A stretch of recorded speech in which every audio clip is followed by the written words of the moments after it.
Okay, I got the red smoke. Gun runs north to south, west of the smoke, west of the smoke. Okay, copy. West of the smoke. I'm looking at danger close now. Come on with it, baby. Give it to me. I need it. You're cleared hot. Copy, cleared hot. All right, we are recording, but I'll splice it in Yeah. wherever we start. I was born ready. I wish I could say I was born ready. I feel like I'm constantly tripping over my own toes most days. Yeah, man. I do the best that I can. I found that success for me is just set the bar low and then don't be mad at myself. Start easy and taper off. Yeah, I like to start off slow and taper off from there. Yeah, start with the bar low and then just don't get mad if you trip and fall underneath. You know, it's fun to joke about things like that. And I use that line a lot when people talk to me. But the bottom line is that, you know, we got to be our own best fans. The world's going to try to pull you down. The world is either indifferent, many trying to pull you down if you achieve, you know. Thank goodness for the friends we have to holding us up. But we got to be our own best fan. And self-talk, warrior self-talk is really important. You know, being your own best fan is interesting. I heard you said that before we started, and I was thinking, you know, in today's society where a lot of things are me-driven, you know, there's Instagram, look at me, there's Facebook, look at me. Yeah. There's almost a resistance to people being their own biggest fan. You get, if you do that, or if if you're vocal about doing that, you will almost get stripped down. There's a resistance to that. Yep. It's so tough. you got to find middle ground. Yeah, and there is a balancing point on that.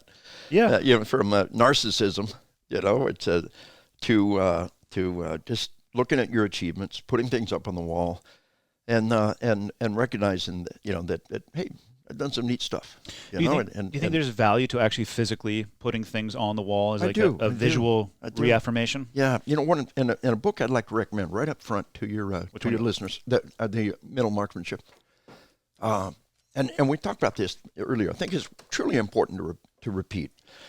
I was a West Point psych professor in the early 1990s, and they said, "You're our smart guys, hand-selected, you know, brand new shiny degrees." I'm an OCS grad, right? What was I doing at West Point? The only OCS grad teaching at West Point. Pretty cool. Came up through the ranks, and we said, "Well, look at all this performance psychology. Look at all this sports psychology. We got to use this stuff in combat." And the generals, older and wiser heads, the only one that had been in combat really are the Vietnam vets, and all that were left was some of the senior generals that had been combat vets, right? And they all said no. They said, just because it works in some stupid game doesn't mean it works in combat. And they really had a good point. You know, is the stress of the Olympics, the Super Bowl, the same as the stress of combat where your life is on the line? And the answer is yes. Stress is stress. And if it works in the Olympics, it works in the Super Bowl. Now that means we can strip mine the multi-trillion-dollar field of performance psychology and apply it to those who are putting their life on the line. Mm-hmm. One of the greatest breakthroughs in these years of war is this application of performance psych to the battlefield. So I had the honor recently to write the foreword to a book, and I carried the book around for years. The only book I carried that I didn't write or write the foreword to. I told my audience, best book I read in 30 years. You know, if I could seal one book of the planet, put my name on it, call my book, this be the one.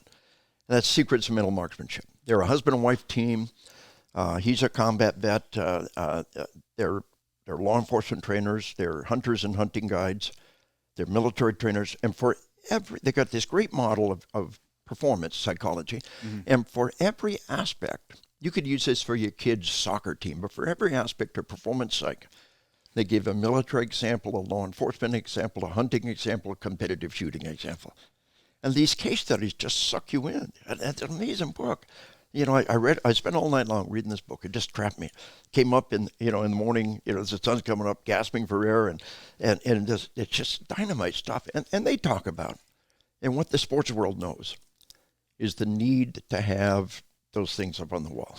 Mm-hmm. Whether it's your hunting trophies or, you know, your coins, you know, they talk about that dynamic. It is an established aspect of performance psychology. And just some, you know, when you're a football player and suddenly you busted up and your career's over and you're raising your grandkids and trying to get by with a crippled body, you know, and the world has forgotten you, who's going to be the one that tells you that you're worthy, you've done worthy things? And I in the military, I came up through the ranks. I was young E5, 82nd Airborne Division, and and Buck Sergeant, and went to OCS. Well, I always put all my military stuff up on the wall. Every little school that I've been to, Ranger School and others, and every certificate of award, because we tell the troops that's important. And we tell them it's important, and then we don't put it up on the wall. What's the message we're giving to them? So during the military times, I was that, but now we're in a different area, and I tell you that you don't have to be shouted to the world. You don't have to be on Instagram every day. Mm-hmm. But have your man cave, have your part of the world. Take your medals and ribbons and put them in a shadow box, and take just a minute to savor those things, and to know that you've done things, you've done mighty deeds, that you've been to distant lands, you place your life on the line, whether you're law enforcement, military, anybody else. Mm. Take those things, and it's not about shouting it to the world. It's about reaffirming it to yourself. Yeah, I think people would need to be careful they're comparing themselves to others. Exactly right. Exactly right. Yeah. Is comparing to yourself or your former self, I think, is where the true value is. Yeah. You're going to fall short, believe me, comparing yourself to others. Absolutely. I've always, and I believe at the bottom of my heart, I had an extremely average military career. Yeah. And that is because I was surrounded by some of the most amazing people that I've ever encountered on the face of the earth. Wow. And the worst thing that I could do would be to try to consistently measure myself against them. Yeah. Yeah, that would, because I'd be like, oh, bottom 5% again. Here we are, awesome. Hey, and that makes a really good point for a totally different topic. I grew up in the martial arts. I love the martial arts. I turned 18 and enlisted in the Army in 1974. My martial art became the rifle. Then what martial art did you start with? I when I was a kid, my dad was a cop, and he always thought of himself as an old cop. But he actually ended up going with nuke security with the Boeing Minuteman program, raising 5 kids on a cop's pay. And so every 18 months we moved. We all the places where the Minuteman missile was, Minuteman 1, Minuteman 2, North Dakota, South Dakota, Montana, Wyoming. So we never spent more than 18 months in one town. And every town back in those days had one dojo. That was really about it. This is the the mid to late 60s and early 70s. And I started with a Korean style, and then I ended up to a Japanese style, a Kempo, and then the style I spent the most time with, and the sensei who was the most had the greatest impact on me for all my life. I never made more than green belt in one style. Almost made brown belt with those guys, and it was Shirin Ryu.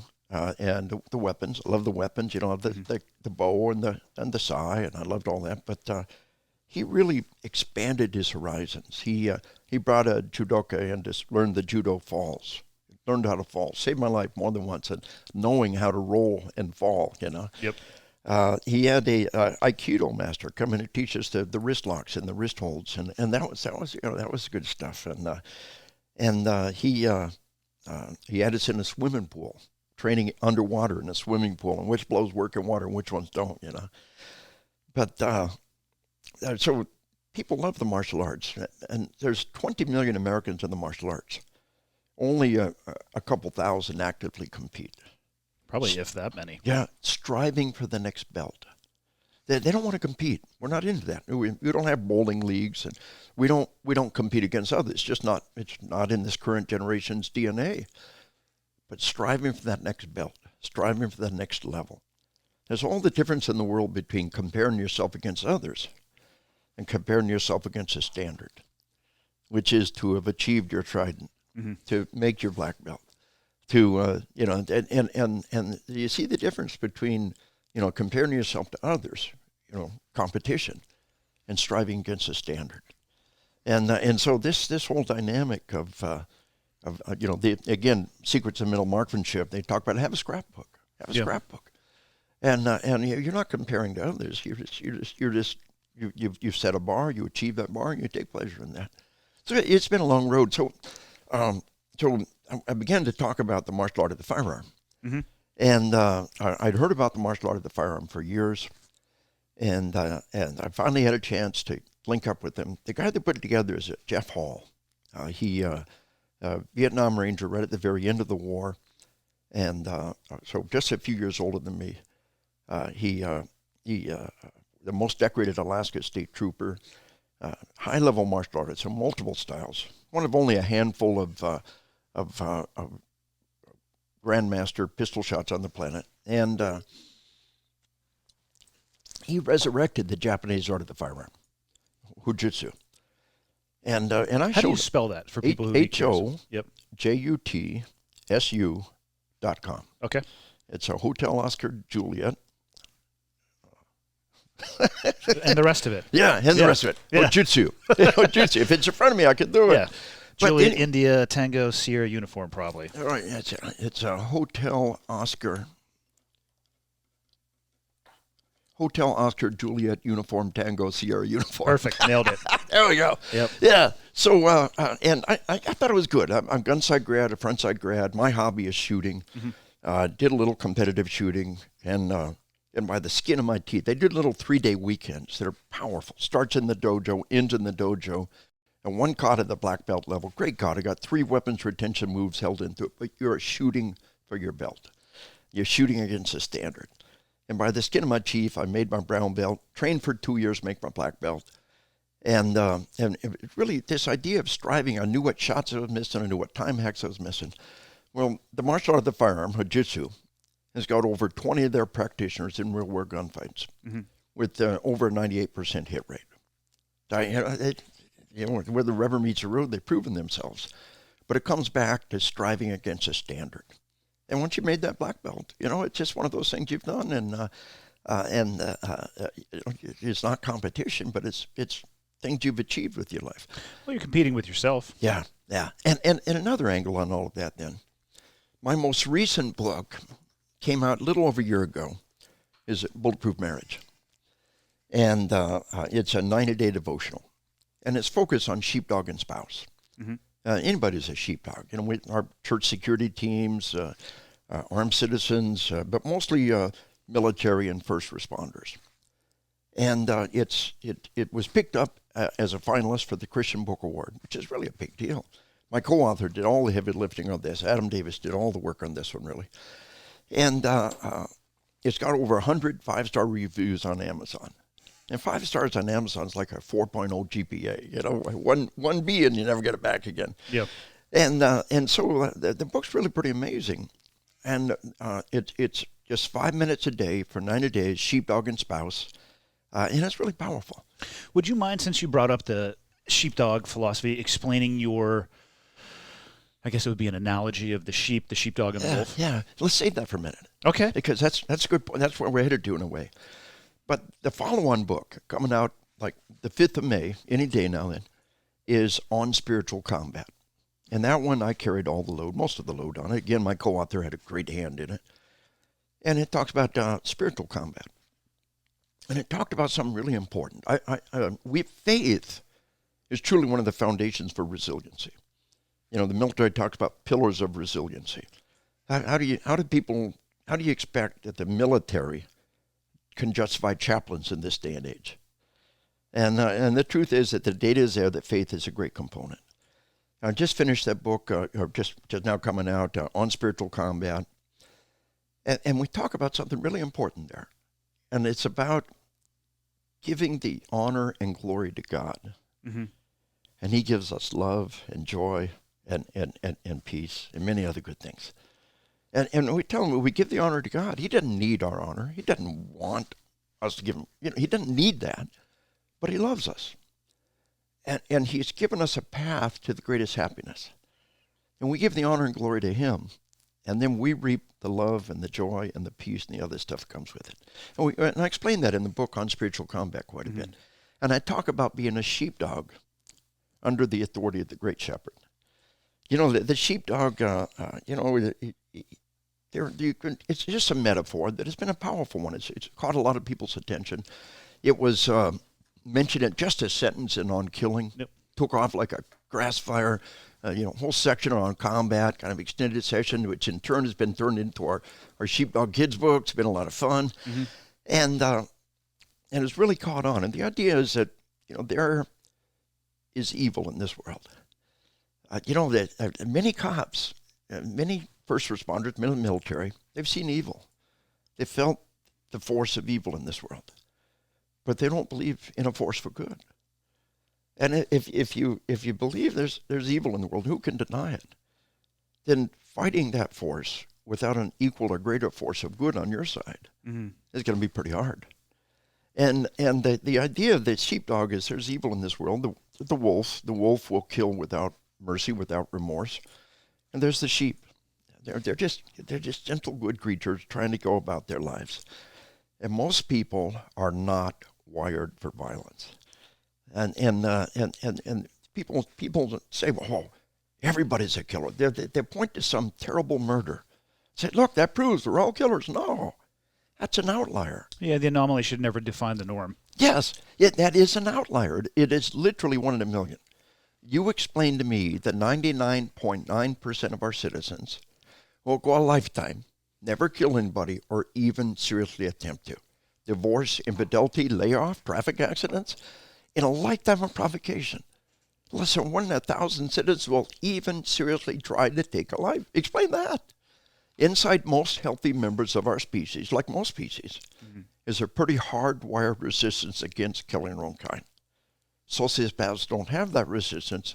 Healthy people have to be trained to kill. And that was the primary theme on killing, is that we train people to kill, and oh, by the way, the video games doing the same thing to our kids. So that dynamic of the wolf will feed on the sheep, and then there's the sheepdog. Now, we say at the end of the Sheepdog Kids book, we say, wolves are not really bad. They're part of nature, and dogs can't really save the day, and they're just critters. They were born that way. That's all they're ever going to be. But people are different. People, what do they want to be? Have you got what it takes to be a sheepdog? And it's kind of a neat way to wrap up the book for kids. We talk about, they will die for us. And the heart of it is that the sheep will die to protect the ones they love. Only the sheepdog loves enough to die for other people's loved ones. Only the sheepdog loves enough to die for other people's loved ones. We wrap up the book by saying, sometimes the greatest love is not to sacrifice your life, but to live a life of sacrifice. To place the welfare of others ahead of your own. It's an interesting analogy for sure. I've actually I've heard it. So my exposure to your books, I'll get back to that. Yeah. I think I read On Killing and On Combat in the early 2000s, before I actually deployed for the first time in 2002. And then I started rereading On Killing again in preparation to come out and sit with you. And in between those time periods, obviously I'd heard of the sheepdog and the wolf many times, and it is an interesting analogy. And but the more time that I've personally spent thinking about it, I think it might be flipped on its head. Yeah, tell me how.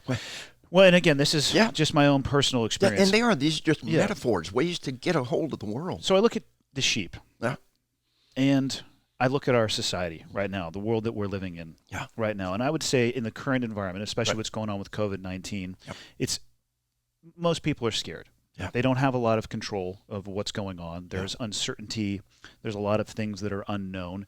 So they're reliant upon other people to provide them information and insight into what they should do. Yeah. And as we were talking before, a lot of those people are probably going to come to the realization that they weren't as prepared as they could have possibly been. And my biggest recommendation to those people is to find a way to stress yourself so you can become inoculated from stress. Yes. Most people don't want to bend themselves, though. They wait for the world to bend. Yeah. My problem with the sheep is that they're ripe for manipulation and they're very malleable. Yeah. And then in between the sheep are the sheepdog. And one of the big things about the analogy is the sheep and the herd, you can push them around like the tide. Mm. You can influence the sheep and do a lot of good, and you can do a lot of damage. Amen. Amen. But they are not willing or able to make decisions on their own. So they look to the sheepdog. And the sheep flock itself actually doesn't travel that much. The knowledge they have, the collective knowledge, is gained from inside of their own herd. Yeah. So it's local, not global. Yeah. And then there's the sheepdog, who is attached to the herd. So they get a little bit more context of their own experience and the things that they've seen in their eyes, but they don't ever leave the herd. Yeah. So they're also limited. Yeah. And they're also, I would say, the group of people that is most likely to be the manipulators, because the sheep is constantly looking to them for guidance. Yeah. And in that analogy, I don't know where I would put the modern day media, because it exists. It has an influence on the sheep, but it's not exactly a protector. Oh, yeah. But it can manipulate, and it has an act inside of that malleability. And then there's the wolf. Yeah. To me, in my opinion, the wolf is the most valuable character in that analogy. Yes. Because he's not attached to a flock. Yeah. He can travel the world. Yeah. He can gain his own experiences. He has the propensity for violence, but he doesn't have to be violent. Wolves are not, most of the time they actually avoid conflict as well, too, unless they have numerical superiority, which is why they hunt in a pack. Yeah. But they have the ability to travel the world, to gain their own experiences, and they are, I will say for sure, a threat to the flock. But I think the biggest threat to the flock is the flock itself, and the fact that when told they should stockpile toilet paper, they get in fistfights in toilet paper aisles. When told that they're not prepared, they will create an artificial shortage of essential goods because they don't have the greater context and experience to make those decisions themselves. Yeah. So I would actually rather have people at least prepare to be a wolf than comfortable being a sheep. I think the definition, your definition for wolf, could be a lot different than mine. Perhaps. But I tell you this, the sheepdog and the sheep is not a yes-no dichotomy. It's a matter of degrees. And we all have the ability to choose. I think armed citizens have taken a step very much towards being a sheepdog. The sheepdog dynamic is accepting responsibility to protect yourself and your loved ones. And I think if you carry a gun, if you've made that decision to do that, then you're, without a doubt, you're in that sheepdog world. And a lady sent me a letter quite a while back. It was kind of the height of the war. She said, I have 4 sons. They're all in the military, 2 in the combat zone right now. They're sheepdogs. What am I? I said, if you give birth to sheepdog, you're a sheepdog. By the fruit shall you know them. Not all sheepdogs are in the front lines, Yeah. There's the ones back there raising sheepdog families and protecting their loved ones and having the tools. But I tell you, the one thing I think that is coming out of this whole coronavirus dynamic is people are becoming more focused on preparation. Mm-hmm. And that's a sheepdog mindset, preparation. Keep your back to the wall. And what that means is we're looking at a growth industry here. People who never thought about having a gun are trying to buy guns, and that's a one-way ratchet. Once you accept responsibility, you get the training, you carry the tools, it's very hard to go back from that. Mm. And I think that something very good has come out of this. I think we're going to see a lot of people becoming sheepdogs or walking that sheepdog path, whether it hurt being a sheepdog or not. Mm. But coming back to my book coming out on spiritual combat, it comes from a traditional Christian perspective, and but I've always had trouble with being on par with God. Just being his child, being in his family. But being God's faithful sheepdog, that's something I can identify with. We talk about dogs as a model. They're loyal and they're trusting, and we love them and they love us. We love them because they love us. And we trust them because they trust us. That's a great relationship dynamic. And when we love that dog the most is when they fight to protect us. And I think that's the way God feels about us. But on the other hand, dogs are not very good models for us. Their sexual habits are not even remotely a good model for us. And they lick inappropriate parts of their body. And, not to them. Yeah, exactly. And so, I think we've got those flaws. Yeah. And yet God still loves us. We know our limitations. Just being on par with him is hard for me, but being his faithful sheepdog and him loving me because I love him, and that's a powerful dynamic. We can take that sheepdog model a whole step further. And I wrap up the book by saying, one day the sheepdog will finally rest at the feet of the great shepherd. And we yearn to those words, well done, thou good and faithful servant. Yeah, in general, I mean, I understand where the analogy goes. I guess, like I said, to me, the largest threat comes from the herd of sheep, and anybody moving towards the sheepdog model, I think, is definitely a good step. But I also think it's a good thing to reinforce to people that job title and uniform do not determine whether or not you are a sheepdog, because there are plenty of sheep in the military Amen. And in law enforcement, and it's very easy to confuse occupation with integrity. Yeah, and let's kind of transition then to talking about sheep becoming wolves. Mm-hmm. And people need to understand just how desperately bad the situation is right now. The key concept, I was in the Vice President's office in the White House last August. He invited me to brief him there. And I try to begin by understanding just how bad it is. Medical technology is holding down the murder rate. The number of dead people completely misrepresent the situation. If we had World War II level medical technology, the murder rate would be 10 times what it is. If we had Vietnam level medical technology, the murder rate would be at least 4 times what it is. One medical expert told me he believes tourniquets alone in the last decade have cut the murder rate in half.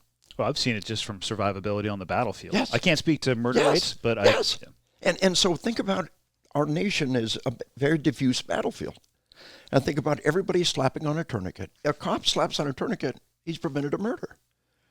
And if just of all the people, EMS, cops, people like me carrying a tourniquet everywhere, if just 20 to 30 people a day somewhere in America slap on a tourniquet and save a life, we cut the murder rate in half. Where are you drawing those statistics from? Well, every year, we've got about, what do we have now every year? We have about 14,000, we have about 17,000 people murdered. And if we throw on 30 tourniquets a day times 300 days a year, Yep. That's half of all the murders. Who's collecting? I'm just curious though. Who's collecting that data? Well, this is and let's show this because this is why I need people to understand. Go to the UCR, the Uniform Crime Report, Okay. and dig out the data on number of people murdered in America. Okay. And what I need you to understand, I throw this up in the document camera, and when I throw it up, I kind of hide, I just throw up this much of it. And after the podcast too, I can take pictures of this, and on the video, I can actually put the picture up on the video as well. Good stuff. And I just throw up this much of the model. And here are the number of people murdered in America. In 2016, 17,000 murders. 2008, 16,000. 2009, 15,000. 2010, 14,000. This is police technology, medical technology doing its job. And then in 2015, 2016, and then stayed up there 2017, the murder rate exploded like nothing we have ever seen. What's the difference in numbers? Well, you're looking at going from 14,000 to 17,000. Now, here's the thing. Now, Well, on a graph like that, that makes it look explosive. But that's 3,000 people over a population of 360 million. Yeah, but compared against what we've seen previously, Okay. as to the amount of murders, you're nailing it right there. But I showed this to the American Sheriff's Association. I talked to President 300 sheriffs. Anybody seen this? No. If this were the stock market, or if it was your inflation rates, we hear about it every day, or we hear about the stock market every day. How can this be happening? So the only place I see it being talked about is one guy who said the murder rate is up, but it's still below historical highs. And it shows this little blip right here in perspective. But allow for medical technology, and it's actually far worse than it looked. The one solid data point we have, one major study right around 2000, and I told the Vice President, we have inflation-adjusted dollars. If we talk about money over a period of time, we're lying if we don't allow for inflation. When we talk about the murder rate, we need medically adjusted murders. How do we quantify that, though? Well, there's good data on that. The docs have got it. One temptation is to use the aggravated assault rate. And that's a better measure. But it's too easy to fudge that. It's like grade inflation. And it's also declined where do we precipitously since the 90s. Oh, but up recently. Horrendous levels. But Yeah. where do we draw the line between ag assault and simple assault? Yeah. I mean, it's a technical definition. It's a gray area. Yeah. It is so easy to fudge the figures. So what we're going to do is look at medical technology and doing how do we decide what the inflation rate is? You're asking the wrong person that question. Amen. I don't know how they decide that, but they're pretty good at it. It's their job to know what to do. Yeah. And so we had one study right around 2000, and it was great medical data, people putting together, irrefutable data, peer-reviewed journal.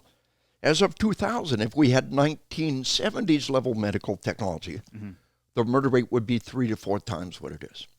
So we've got one good data point at kind of the rate in which murder and medical technology is pulling apart. And if we extrapolate that data, here's the data we have up to that point. And what it goes on is off the scale.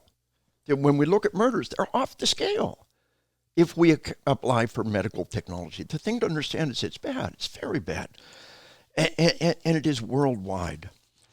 Latin America has become a howling war zone. Mexico, ain't nobody popping over the border. You really think the murder in the United States is at a critical point right now? Well, that's the thing. I agree that it's obviously nobody. I wouldn't want to see anybody get murdered. But what was the last? So 17,122. What percentage is that of the United States society? You're looking at the wrong data point. No, I'm just curious. But if you focus on the number of dead people, we're completely missing the dynamic because medical technology is holding that down. The focus has to be not the number of dead people, but the number of violent acts that would have resulted in death if compared to any other time. It's like comparing the pay that you get today with the daily wage that you got 50 years ago. Well, I'm just trying to think through it in my head. So even going on the higher figure and moving that 17,000 to 20 for easy math, multiply that by 4 or 5, that'd be 100,000 per year. Again, still in a population of 360 million. I'm just trying to think about and trying to rationalize in my head how big of how dire is the situation. But for every murder, there are countless assaults. For sure. Countless. And as the murder goes up, without a doubt, the assault rate's going up. And the data's there to support that. But the thing to realize that this is worldwide. There's nobody. When I was a kid or when I was in the military down there, we always, anytime we could, we popped across the border to Juarez or Tijuana, had a nice meal, did a little shopping. I didn't do any of that. I just drank. Yeah. That too. There's a couple of neat places there. Then they cut us off from doing that. And ain't nobody popping over the border for meal and shopping no more. And so what I do is in my class, I pop up a slide here right out of Wikipedia, 24 most homicidal nations in the world. And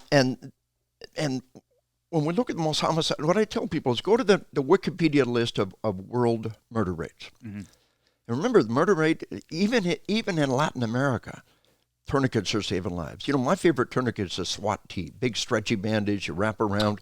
Around the world, they're making those out of bicycle inner tubes and saving lives every day.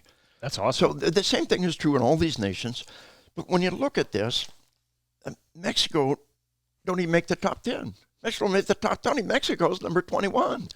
Iraq is number 52. Afghanistan is number 82. I would rather take my family on vacation to Iraq than Mexico. And this is new. And so when we look at these nations, what do they all have in common? Well, unarmed citizens, for one. People doing the gun data, they say, well, compared to other leading nations, America is the highest. Wait a minute. How are you measuring the other leading nations? How are you listing the other developed nations? They leave out Honduras and Venezuela. They leave out Brazil. They leave out Jamaica. The Belize, the Bahamas. They leave out Colombia because they don't follow their data. But what we're looking at, and America, by the way, is number 94 out of 350 nations. Israel's 167. Switzerland, two of the most armed nations on the planet, Israel and Switzerland, 167 and 210. So the bottom line is that this is worldwide. How's the medical care in those countries, though? It's a factor in the equation. Because applying a tourniquet doesn't necessarily guarantee you're going to survive at the next higher level of care. It is better. Yeah. How much better is I don't know. It's like, how do you measure the inflation rate? Yeah, you look at a lot of the countries on here, and quite frankly, they're in the third world. Oh, yeah. So you have to worry about the underlying medical capabilities of those countries as well. It's a comparative dynamic. And comparatively, in all these nations, it's up. And one of the things we do is we look at the ag assault rate. And so this is data that I collected. There's only 2 places in the world where the Interpol crime data is collected. One's Lyon, France, and another one is an academic outside of Washington, D.C., who collects all this Interpol data. And they wouldn't let me take pictures, and they wouldn't let me keep it. They just let me look through the Interpol yearly report. And my wife and I sat there, and we came up nation after nation. Here's the murders here, here's the murders there, here's the murders there. And we put it all together, a day of hard work. And we came up with this data, and we updated a couple years. Getting just 1 year's data was hard. I had to go through law enforcement who would give me a Xerox copy, and don't tell anybody I gave it to you, 1 year's worth of Interpol data. But what we got is we look at the ag assault rate, the rate in which people are trying, and again, it's flawed, but it's much, much better than the murder rate. At least it's a starting point. And we look at these nations. we've got doubling of the murder rate, or doubling of the ag assault rate in 7 European nations, tripled, quadrupled, quintupled in nation after nation. Yeah. Now, many of us are starting at a very low point, so it's easy to get this amplification. The initial part of the curve. Check. If you go from 0 to 1, you just had a 100% increase. Yeah. And so, but what we're looking at, and why does my data stop in 2003? They stopped collecting the data. Why would they stop collecting that data? Because I reported it. It's in my book on killing. Translated 8 languages, 500,000 copies sold, 2,700 scholarly quotes in citations, according to Google Scholar. But who benefits from that? Who benefits from the data no longer being collected? The nations didn't want people comparing between nations. Go to the Interpol website, look at their biennial crime report. If it's still there, they said they stopped reporting the data because the nations did not want people comparing between nations. And here's the thing. Nations use different definitions, but within each nation, the definitions stay pretty stable. So comparing the ag assault rate between these two nations breaks down, but comparing the rate of increase is still pretty valid. That's what I did in On Killing. And the bottom line is it's out of control. We have no idea how bad it is for the last decade and a half because they won't tell us, because they don't want people to know. You know, the things that aren't getting out there. We talked about my book. I co-authored a book with Glenn Beck. One of the best things ever written on gun control. New York Times bestseller list. And I'll link to all these, by the way, in the podcast description. Not one single review. Google it and try to find a review. Any printed medium, not one single review. I can't find anything on even the online, other than reviews on Amazon.com. Yeah. How do you get a New York Times bestseller? It's not a single review. There is a dynamic out there that people don't want to hear. It's bad. And I tell people, you can't blame it on guns. Guns aren't the issue in all these nations here. These are nations with unarmed citizens. And I tell them that, so those high-capacity semi-automatic military weapons, nobody should have one of those. M1 carbines, 6 million were manufactured in World War II. Millions of them flooded America. They were junk. They were military surplus when in the late 1960s, when Cleveland PD decided they needed rifles, they bought them for $12 a pop. Military surplus. Everybody had it just right there. M1 carbine, 20-30 round magazine, semi-automatic. The guns didn't change. We changed. Our children changed. And that's the question they don't want to ask. And that's my book, Assassination Generation, Video Games, Aggression, and the Psychology of Killing. I gave a copy to the president. I was invited to the White House at the Parkland School Massacre and the President's Roundtable. Very gracious and impressive guy in person. Gave a copy to the vice president, another amazing guy. Yeah. We got to think about what's the new factor out there. And here's one piece of the equation now. This is where I think it's really important that we focus on. What is the new factor worldwide? And it's media, and cell phones, and social media, and video games are powerfully addictive. But one of the dynamics that comes off of all of this, there is a worldwide epidemic of sleep deprivation. Now, you got to wrap your mind around this. 18 hours without sleep, and your impaired judgment equal to 0.08 legally drunk. 24 hours without sleep, your impaired judgment equal to 0.10 above legally drunk. 2 nights without sleep, and you are psychotic. Any graduate of Army Ranger School will tell you about hallucinations on the 3rd day without sleep. I experienced the same thing in the 5th week of SEAL training is Hell Week. Yeah, and so we're in the middle of this worldwide epidemic of sleep deprivation. And what happens is suicides are up worldwide, everywhere. Teenage suicides, tweenagers, call them tweenagers, 10, 11, 12-year-olds. Mm-hmm. In America, teenage girl suicide rate has tripled per capita in just the last decade. And what's the new factor? Here's what we know. Some of the military research tells us.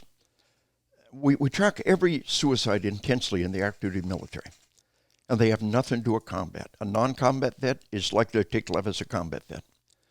But a sleep-deprived soldier can be up to 5 times more likely to take their life. It is not a natural act to commit suicide. You have to have profoundly impaired judgment to take your life. Or mental illness or struggle. Yes. alcohol and suicide have always been closely related. Alcohol creates impaired judgment, make a bad decision, never get a chance to rethink it.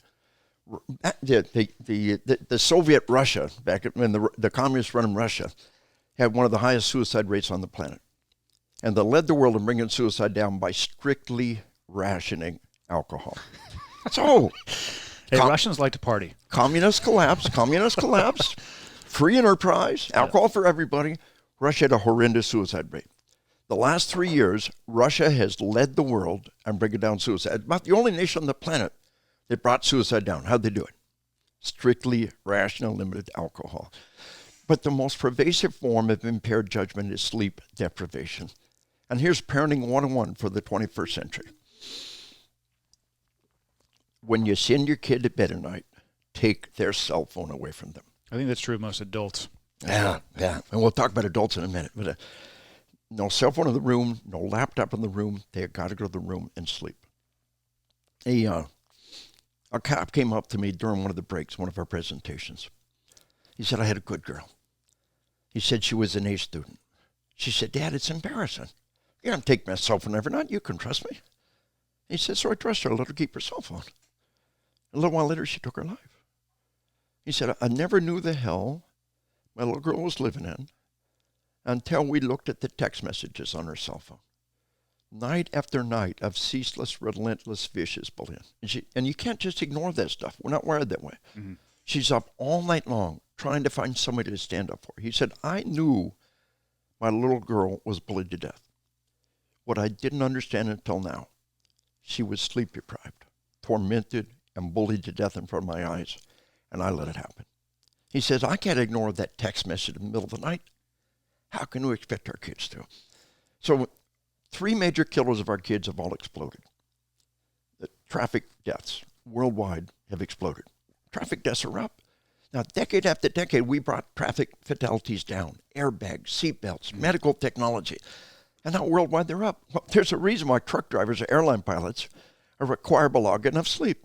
Alcohol and sleep deprivation, the 2 greatest predictors of traffic. I had 3 teenage boys. Now I got teenage grandchildren. So I had teenage boys, and the number one killer of kids at that point was traffic deaths. Mm. It was the one thing as a parent you should be most concerned about. And I made sure, I didn't have a lot of resources in those days, but I made sure they all had a car with an airbag, and 2 out of 3 tested it. But nobody told me the greatest gift I could have gave the kids is a good night's sleep before they get behind the wheel. I mean, it's so obvious when we hear it. And so traffic deaths and suicides have exploded. Teenage and teenagers have exploded. The 3rd other major killer is drug overdoses. And just taking drugs is impaired judgment right there. But talk about the opiate epidemics. Why opiates? And why is there worldwide demand for opiates? Well, in prescription opiates, at least, have always been there. What's the new factor? Think like a detective. What's the new factor? Sleep deprivation creates chronic pain. The tendons of muscle never have a chance to fully relax. Doc, I heard all the time, give me a pill to fix. You don't need a pill. You need more sleep. And you need to knock off the caffeine shortly after lunch, because the caffeine is stopping you from getting that deep cycle sleep. And the tendons of muscle never fully relax. We're in the middle of a worldwide epidemic of caffeine addiction and sleep deprivation. And the combination is a guarantee for chronic pain. What do you think we're sleep deprived now versus 10 years ago? Yeah, and the data's there. It keeps going up. But the new factor in the equation, number one, understand that sleep is a biological blind spot. Our bodies don't know how to make us get enough sleep because it always happened naturally. Throughout history, every night, without fail, it got dark. And there was nothing to do. So much talking, so much sex, you rolled over and went to sleep. And then we invented the light bulb, and the television, the video game. And suddenly we go 24/7, and our bodies don't know how to make us get enough sleep. Now, bodies are pretty good at getting air, food, water. You ever think how good the body is getting rid of my food? How much extra food would a kid have to eat to put on 1 extra pound a month? Kid puts on 1 extra pound a month. By the time he's 10, he's 120 pounds overweight. Mm-hmm. So bodies are pretty good at getting air, food, water, though we need to watch that. Our bodies are incompetent get the right amount of sleep. It is a biological blind spot. There's nothing tough or impressive about going without sleep. Any 10-year-old girl at a slumber party can do it. The professional thing, the admirable thing, is to manage your sleep. The one area of technology that is solid good, I believe, is the fitness tracker. Now, I think the Fitbit Charge 3, waterproof, wear it in the shower, wear it in the pool. Mm-hmm. You slap on the band, and you download an app, and it will track your heart rate. Very, very interesting. Track heart rate throughout the day. It will track your footsteps and calories, and it will track your sleep and your cycles of sleep. And it will tell you, you need 7 to 8 hours of sleep a night. You've been getting 4 hours of sleep for the last 3 months. You can't keep going like this. You're killing yourself. And it will tell you the cycles of sleep. It will rock your world. And you got to manage your sleep. Sleep deprivation takes years off our life, and it gives us bad quality life.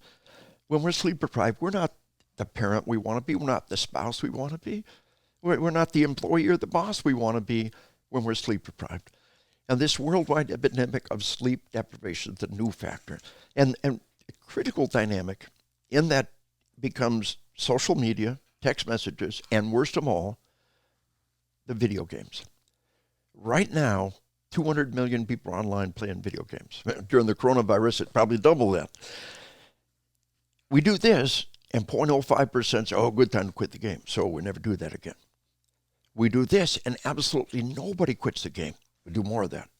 It is a computer-driven, interactive algorithm with millions of data points being pulled every minute to make that game impossible to turn off. Even when there's a defined ending point, you got to jump right back in. I tell all you old-timers, remember Tetris, right? Yeah, I played it. Think of Tetris on steroids with crack. Every generation of games becomes more immersive, more addictive. Adults are playing the games until they die. Adults mess themselves and wet themselves while they're sitting because they can't leave the game. And divorce, the research tells us 15% of all divorces in America, video games are the cause. Google video game divorce, come right up. The spouse says you got to decide what's most important, your family, your kids, your job, or the game. That's easy. Divorce. Right? So this dynamic of sleep deprivation and what it's doing to us in the games. And I tell people there is nothing wrong with adults playing any game. But you got to recognize it's going to put you in a flow state. What they strive to seek is called a flow state. You become capable of keeping track of time. Suddenly it's 3 o'clock in the morning. Got no idea where the last 6 hours went. And your spouse is sincerely ticked off. We all been there. Now, you know you're going to lose track of time. So block out an hour every night. Escape. Play the game. Ding, the timer goes off. Use your steely warrior discipline. Save the game and move on. People say, I play a massive metamorphic online orgasmic game. You can't do anything an hour or two a night. Okay. Decide now what's important. Is your vow of marriage important? Is your oath of enlistment or peace officer important? Is your responsibility to your family important? Is your health important? Is your job important? Or is the game important? Decide now. If that game is what's really important, it's cool. Quit your job right now. Move into your parents' basement. Draw unemployment. Buy a Johnny economy-sized bag of Cheetos. Play video games all night long. Millions of people are doing that. But you want to uphold your vow of marriage. You want to uphold your responsibility to your nation, your comrades, your oath of enlistment, your oath as a peace officer, your responsibility as a citizen. You got to get those games under control. And I have an audience of military and law enforcement. I'd see them look at me like a deer in the headlight. Man, you're talking to me. I said, that's cool. You didn't know. Nobody told you. It was a social blind spot. If you're staggered in the house dead drunk, 3 o'clock every night, you know you got a problem. If you're staggered in work sleep deprived because you're playing games all night, you know you have a problem. Nobody ever told you that. It is truly a social blind spot. And I really think that once we get that level of awareness, we can begin to get this stuff under control, but we've been blindsided by it. There's a lot of variables for sure. I'm listening to what you're saying, and I think there's a ton of correlation there. I always hesitate to equate correlation with causation, obviously. Yeah. I mean, I look at my own kids in the electronic environment that they grew up in, and a lot of what you're saying goes back to my feeling that the herd of sheep is the most dangerous thing to the flock in and of itself. Because, people are killing themselves with pizza too. Yeah. and alcohol and pills and any other leisure activity that has no worth in air quotes. Understand though, that if somebody kills themselves by overweight or by pills or anything else, that's their life. That's their choice. But if they destroy themselves by killing other people, then what happens is society treats it fundamentally different. Oh, no, I agree. I wasn't trying to make an overarching statement. Again, just thinking of my own, the example you gave of the young woman being bullied. I have no doubt that being sleep deprived and being bombarded with those messages were corollary to her taking her life. And the electronic environment that my kids live in is one that I struggle to understand the power of sometimes because I did not come up inside of it. And the biggest thing that I've come back to many times, and I talk to all three of my kids often, or as often as I can, about how they behave online, because I think that they have slipped into a place, and not everybody, but I think most have slipped into a place where they feel that the electronic world is a consequence-free environment, which is where the bullying, the things that people will say to each other over an electronic medium that they would not say to each other in a face-to-face environment. I mean, growing up in high school, right? Yes, I talked some smack to the people I went to school with, but there were immediate consequences. Well, I had some choices. I could write them a letter, which that's not the way you talk smack. That's not a varsity way. I could try to find out their rotary dial telephone number and call them and ask their mom if I could talk to them to talk smack. That's not the way to go. So it was limited to face-to-face. And if you said the wrong thing was going to happen to you. And that's irrefutable data. That's scientific data on, and when we do it online, when we do it from a distance, our behavior just becomes completely different. It's irrefutable. I almost describe my children's generation as the avatar generation because they do it. That I have two boys and a girl, and my daughter is far less interested in the online ecosystem from a gaming perspective. However, she does enjoy the TikTok and the social media, Snapchat and all that. But my sons, they spend time building these online avatars, and I'll sit there and I'll listen to them when they have the headsets on and they don't know that I'm in the room, and they behave in a manner sometimes with their vocabulary where I'm not exactly impressed. And I've had issues with one of my sons who made some comments on a text thread, essentially, that ended up with me in the principal's office. And again, I had to sit down and talk with the kids and let them understand, my theory to them is whatever you do online, you need to assume that it's seen by everybody and that it lasts forever. And at some point in time, you could be applying for a job and somebody slides a piece of paper across and says, was this you? Is this what you said? But they don't have any understanding of that because it's not real to them. You add to that sleep deprivation. Oh, of course. And it is the defining challenge of our age. It is a new factor worldwide. The guns didn't change. We changed. Our children changed. And that's the question they don't want people asking. But I'll give you another angle of this. So real quickly, let me cover some sleep hacks. Sure. You can walk out the door and do today. One of the foundations of resiliency is what we call an internal locus of control. Identify the things you can't control and let go of them. The past, everything in the past is done. You got to let go of it. Lead you alive. Turn it over to higher power. One of the reasons why faith is a component in resiliency is you really have that higher power to hand things over to when you can't do it. At the global level, the national, what do you do about it right now? You got to let go of it. The only thing in the universe you can control is yourself right now. And if you give way to bitterness or cynicism or complacency, that's the one thing you can control. And give the world a victory at their own hand, and we will not give them that victory. So identify the things you can do and do them. And here's a couple of things that your listeners, I really honor the podcast as breaking away the barrier for true citizen journalism. And I really honor those who listen to the podcast as people seeking deeper levels of knowledge. So let me give you some hacks you can use tonight. Number one, don't touch that snooze alarm. Now, just do a little research on this snooze alarm. It's like you're trying to force your body to learn to fall into deep cycle sleep in 10 minutes, and it can't do it. You're doing physical, psychological harm to your body every time you hit that snooze alarm. And the thing to realize is the minimum nap is 30 minutes. 30 minutes is not a good nap, it's a minimum nap. I consider it to be 3 hours, but you're striving for a higher standard. That's a good thing. So you get a 10-minute snooze, You get another one, a third one. That's 30 minutes of the day you threw away. They're no value as far as sleep goes. That no value as far as your life goes. And the snooze button is an evil little button that makes you relive the worst part of every day over and over again. The wake up. I will give you a trick that'll put 30 minutes of quality sleep back in every day. That adds up to 3.5 hours sleep back in every week. 2 full, pure, beautiful nights sleep back in every month. 24 nights sleep back in every year. Set the alarm a half hour later and get the hell out of bed. And here's the way to do it. Set your cell phone for 10 alarms. 6 o'clock, 6 o'clock, 6 o'clock, 6 o'clock. By the time you turn them all off, you're up. And the you that goes to bed at night is going to make you get up in the morning, get up. And here's the core of the matter. It's a fundamental question every human being has to ask themselves. Do I control my body, or does my body control me? Is the first act of every day to surrender to my body? It's the first act of every day, self-discipline, and rolling out of bed and taking charge. Give a kid a marshmallow. Tell him, eat this marshmallow right now. I'll be back in 3 minutes with another one. You don't eat it, have them both. That is an assessment of willpower, self-control. And it is the single greatest predictor of success in life. More than IQ, more than anything else. You're talking about discipline. You cannot change your IQ. You cannot change your kid's IQ. You can change your self-discipline starting tonight. Muhammad Ali, a boxer, great champion, he said championship began every morning, the alarm went off. He hated running so bad, he put his running shoes on top of the alarm. He hit the alarm, he grabbed his running shoes. That's champion willpower.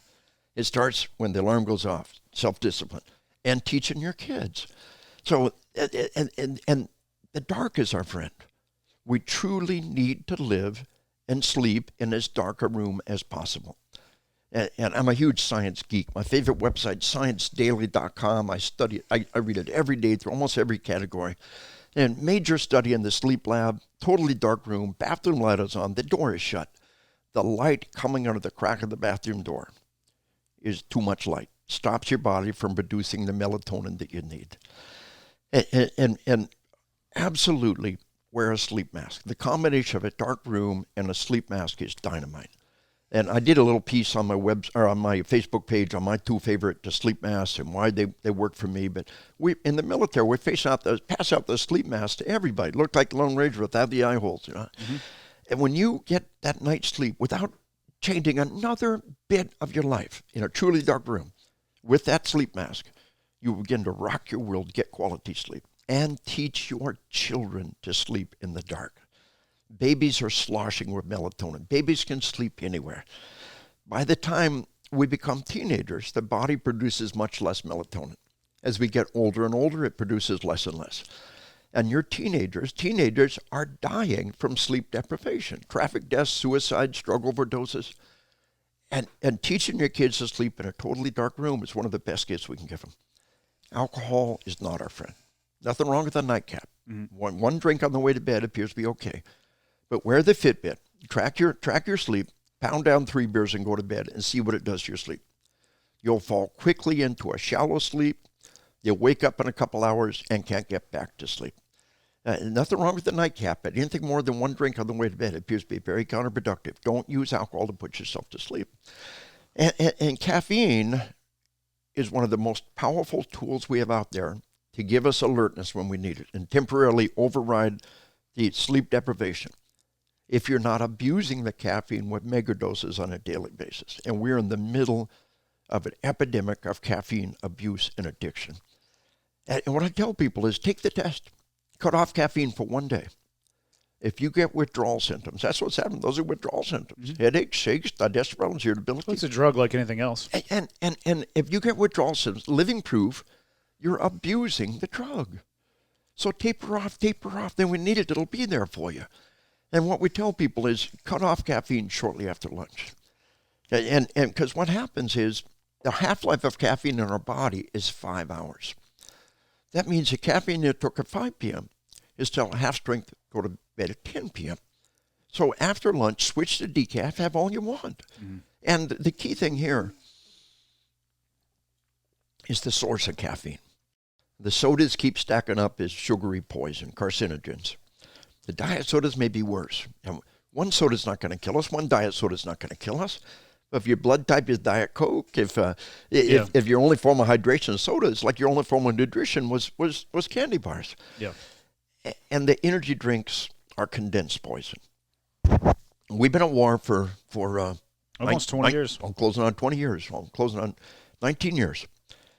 And for the first 15 years, we passed out energy drinks like water. Gave them us by the pallet, we gave them the troops. Now we're nice guys.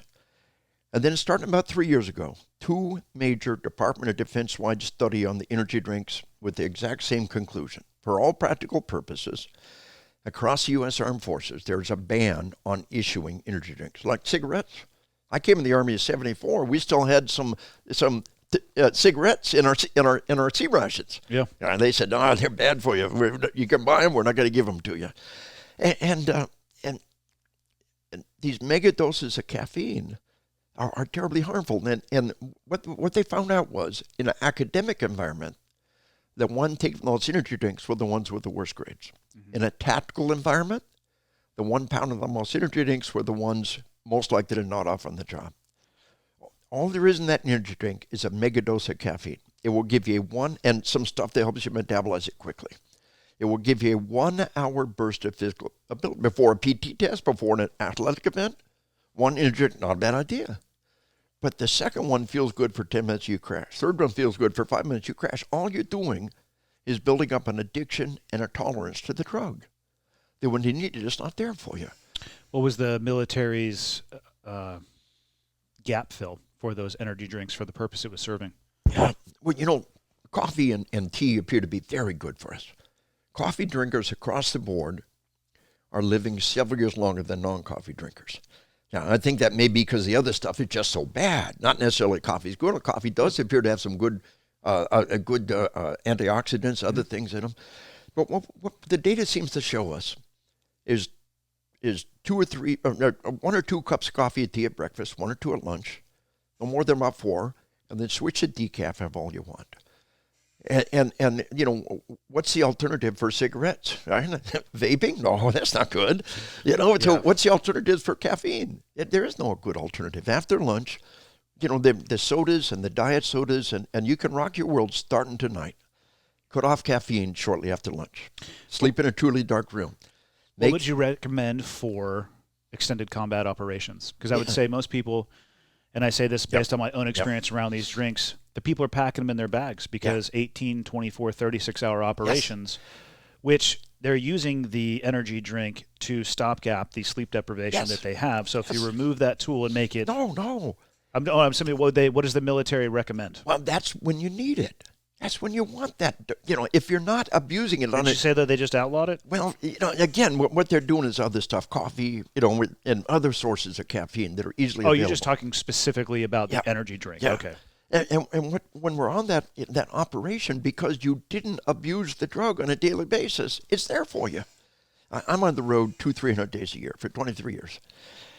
And about once a year, flight is canceled, get a rental car, drive all night long, roll out of my vehicle, teach for 8 hours, never miss a lick, because caffeine is there for me. If I was abusing caffeine with mega doses on a daily basis, it wouldn't be there for me. Yeah. And so it's like any drug. You use it responsibly when it's there for you. And I would tell you that the energy drinks give you that burst too quickly for sustained operations. The 5 hours may be a little bit better. I don't know enough about them. But the energy drinks are giving that burst and then that crash. I would say that we're back to the old coffee, other forms of caffeine drinks, other ways to sustain yourself. But the research is adding up on that stuff. We think we're accomplishing something with that energy drink, but we're very quickly building up our tolerance if we use it too much too often. Yeah.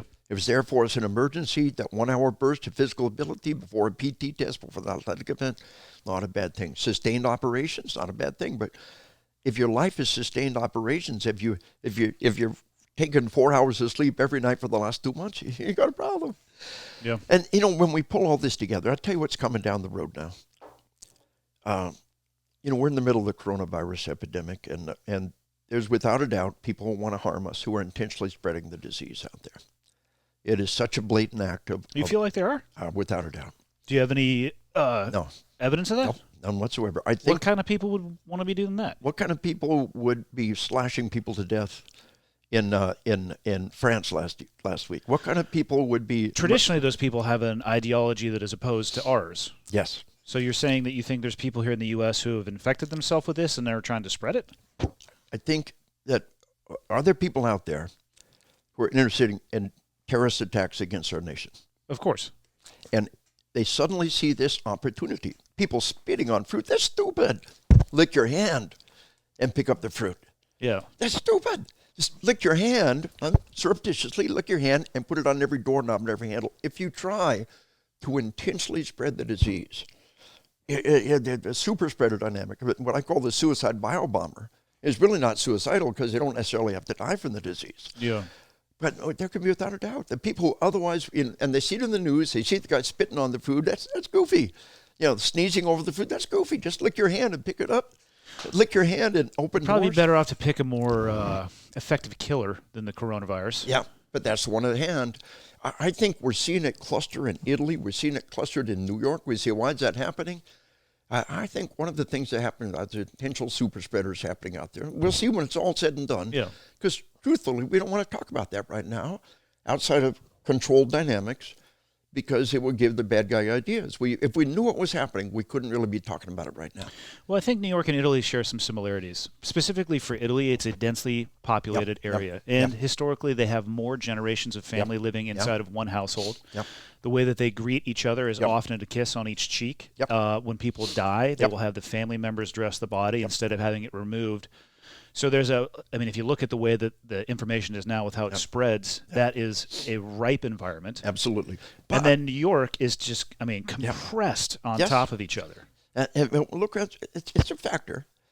But if you look for a concentration of people who would want to do us harm, those same populations are there as well. But let's talk about I think we're doing more harm to ourselves right now than any external forces just by the absolute crushing of what's going to come in our economy. That's a different topic entirely. But I think you got a good point there. But as far as what terrorist acts are coming down the road, I've always talked about this suicide biobomber and Ebola, and intentionally spreading Ebola is one of the very good probabilities out there. And I tell all my classes, the minute they get a nuke, they're going to try to use it. And they're going to pop it off in a boat a half mile offshore. And can we stop every 20-foot boat a half mile offshore? Little guy in the boat connects 2 wires. His family is set for life. He's achieved his great aim, and a radioactive tidal wave will wash coastal cities off the map, and radioactive rain will fall downwind for hundreds of miles. But the thing that I think is most likely, and I talk about, I'm a cop. I train cops. I talk about predict future behavior based on past behavior. And one of the things they've done the most is attacking schools and children as intentional acts of terrorism. Israel, 1970, one of the first attacks was a school bus, I think bus attacks. And so it was just last summer, a bus driver in Italy hijacked a bus with 51 kids, soaked it with gas, and said, "You're all going to die." The idea of fire as a weapon of mass murder and the idea of killing a busload of children. Now, what happened with this one is the Italians were brilliant. The Italian police, best I can tell, one kid called on his cell phone and said, "We're all going to die." And the Italian police had a roadblock, and they had fire trucks hammering this thing, and they had cops busting windows and yanking kids out of windows. But it's a European bus with the windows down low. I tell my cops, in an American bus, the windows are up high, park your vehicle right next to it, get on the roof and bust windows and yank kids on them. Not a single kid died. Many of them badly burned. Not a single kid died. That was early summer of 2019. In fall of 2019, I was training FDNY, Fire Department, New York. They bring me out there several times a year. I had the head of their counterterrorism division that was there. And one of the heads of their training division. Had they never heard about it? Google it. Italian school bus. Boom, it comes right up. Why in the hell was it on the news that things that are not being covered are insane? Because the sheep rely on an intermediary to get their information. Exactly. And so how do we get around that intermediary? This is it, the podcast, the deeper level of knowledge. Google it. But what we see is Boko Haram, hundreds, even thousands of times a year hitting schools and daycares. The very name Boko Haram means Western schooling is evil.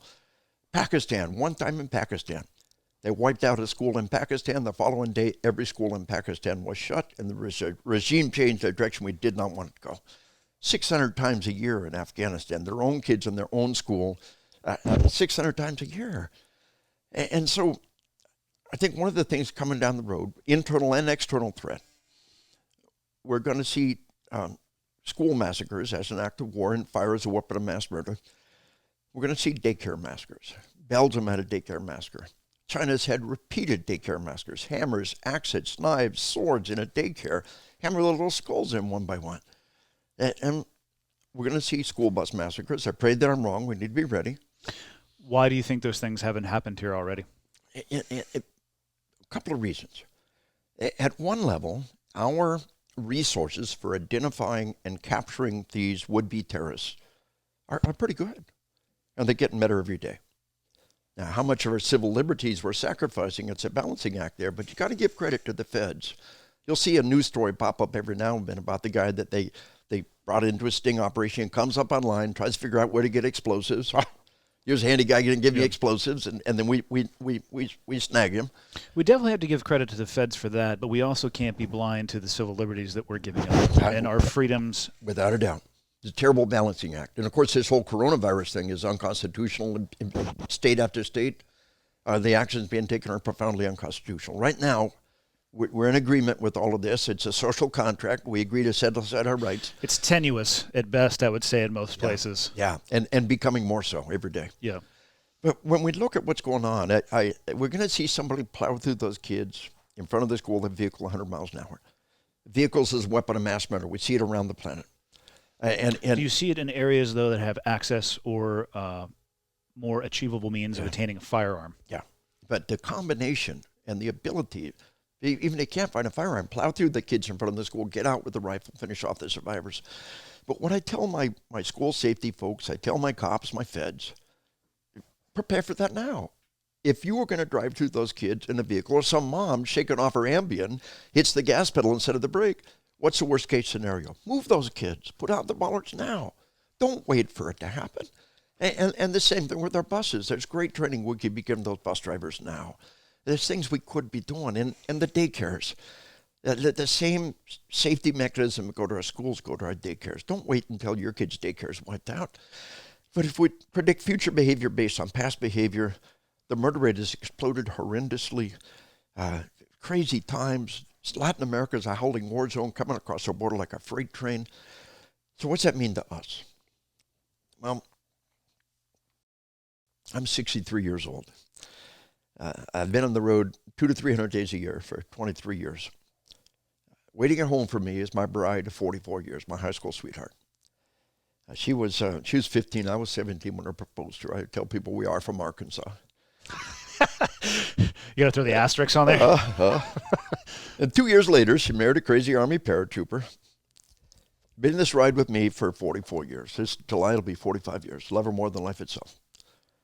But for the last 23 years, I got home one, maybe 2 nights a week. Conical visit, clean underwear, back on the road. Because the only people on earth more precious than my bride are my grandchildren. And we believe if we love our nation, if we love our God, if we love our children, if we love our grandchildren, if we love our way of life, we got to give 100%. It is my prayer I can do this for another 20 years. Every day that I have the health, every day that somebody wants to hear what God to give, I'm going to be there. And because I love my family, I love my nation, I love our way of life. And the Bible says greater love is known than this. They give their life for their friends. But there's many ways to give your life. And sometimes the greatest love is not to sacrifice your life, but to live a life of sacrifice. Those who become sheepdogs, church safety teams, military, law enforcement, none of them are doing that to get stinking, filthy American dream rich, at least not legally. And they're not doing that to be a famous celebrity. And they're doing that when it all comes down to it. How do you get someone to die? You can't order someone to go in that building and die, the firefighter, the EMS, the cop. You can't order somebody to go to Disneyland and lay their life down. What are you going to do, kill me if I don't do it? In the end, the motivating force, a mama critter will die for one thing. Her babies won't die for anybody else's babies. In combat, men die for each other. Audie Murphy, most active American soldier, World War II, was asked one time why he did it. His answer was very simple. They were killing my friends. They were killing my friends. Mama Critter loves her babies more than life itself. Audie Murphy loved his fellow soldiers more than life itself. And 400 cops and firefighters had died on 9/11 going up the stairs while thousands ran away. They laid their life down for people they never even met. And so when we start looking at the motivation for military, law enforcement, sheepdogs across the board, a unifying dynamic becomes love. And the thing about love is the worse it gets, the more determined you are to give it all you got. When people understand how absolutely desperately bad the situation is, I think we're going to see a lot of people motivated by the fundamental dynamic of love for our nation, love for our family. And I just tell all my sheepdogs out there to believe in who you are, believe in what you do. Take a few steps up that path. Get a good night's sleep tonight. You can apply some stuff right now. Nothing in the universe you can control except yourself right now. Identify the things you can do and do them. Follow that sheepdog path. And whatever happens, you can live with yourself. So you said a few times that you feel the situation is dire, to use a word. Yes. To use Yes. your word. What is it that you think is preventing people from seeing that in and of themselves? Yeah. Because, I feel like I have a relatively good and objective perspective on the world. I don't personally see it as being dire. I see my life as there's threats and risks everywhere, and they have to be analyzed and mitigated throughout the course of a lifetime. What do you think is missing for people to arrive at the feelings that you have about the situation that we're in? An accurate assessment of the situation. And again, my book, Assassination Generation, talks a lot about that. Mm-hmm. The murder rates being held down by medical technology, a truly accurate reflection. If we allow for inflation, inflation-adjusted dollars, medically adjusted murders, there's your more accurate model, if you will. Worldwide dynamics.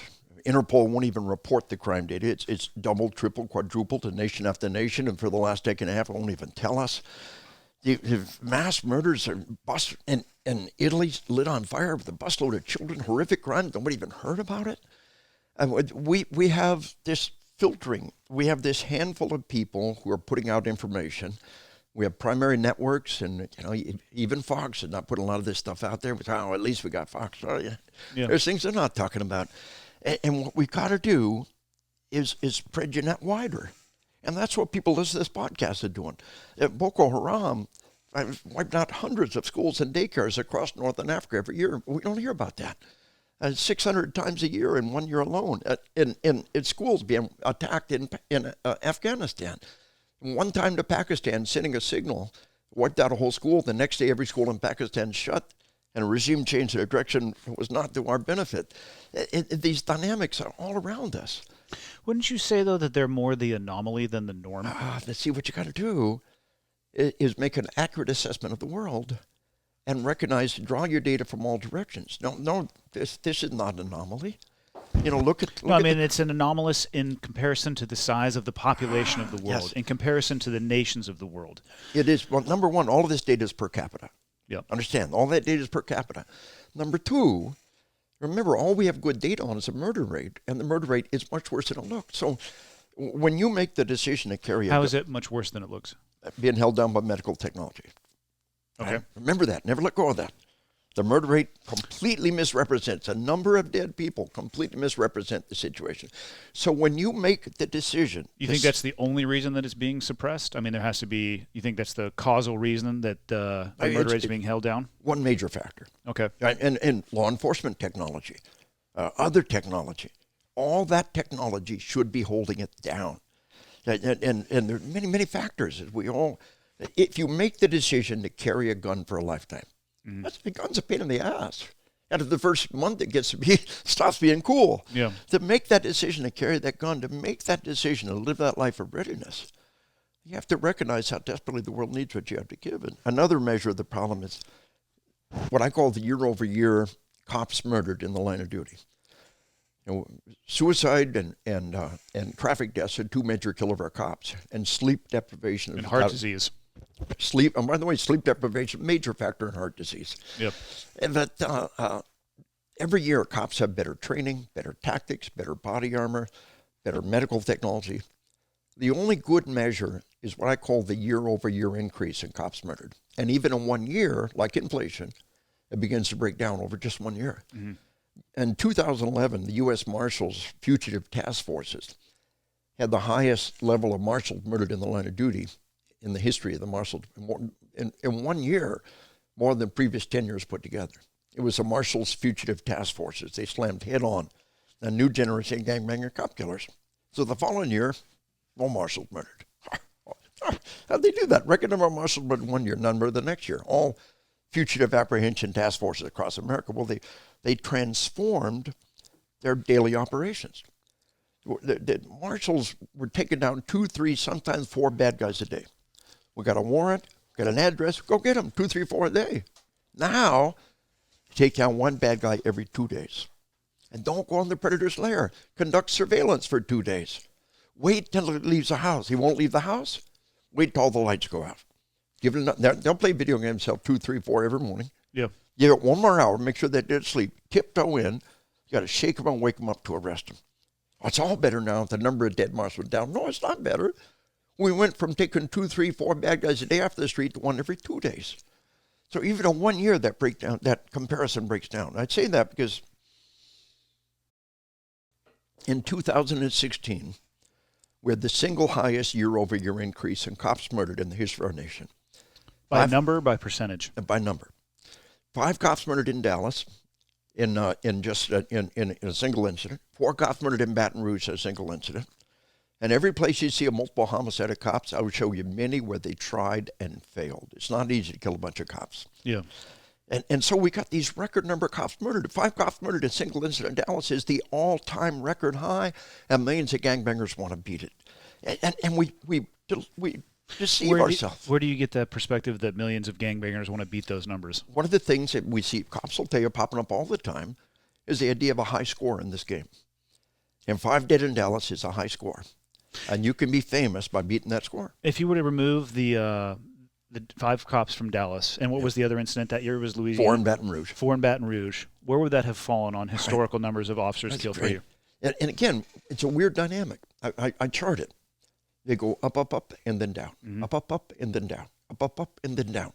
Every time things get so bad, worldwide or nationwide, we had an under 100 program. We're going to keep the number of dead cops under 100. Yep. Everything humanly possible to pull that number under 100, and it worked. Yeah, but that doesn't work when your society is exploding exponentially in size. So, if we had 1960s law enforcement, no body armor, no rifles, no computers in every car, no training, no tactics, it wasn't until the 1970s most American cops even went to an academy. If we had 1970s, 60s law enforcement out there, and medical technology, that number of dead cops would be through the roof. I tell you with all my heart. By every measure. Yeah, believe me, I'm not trying to test your conviction, or I'm just trying to run through it in my head. I mean, I hear what you're saying. It's a hypothesis. We don't know exactly what would happen. And the thing when I look at charts for myself, I try to look at the time period because, like you're saying, 1 year is high, 1 year is low, right? It can look like a heartbeat chart. Yeah.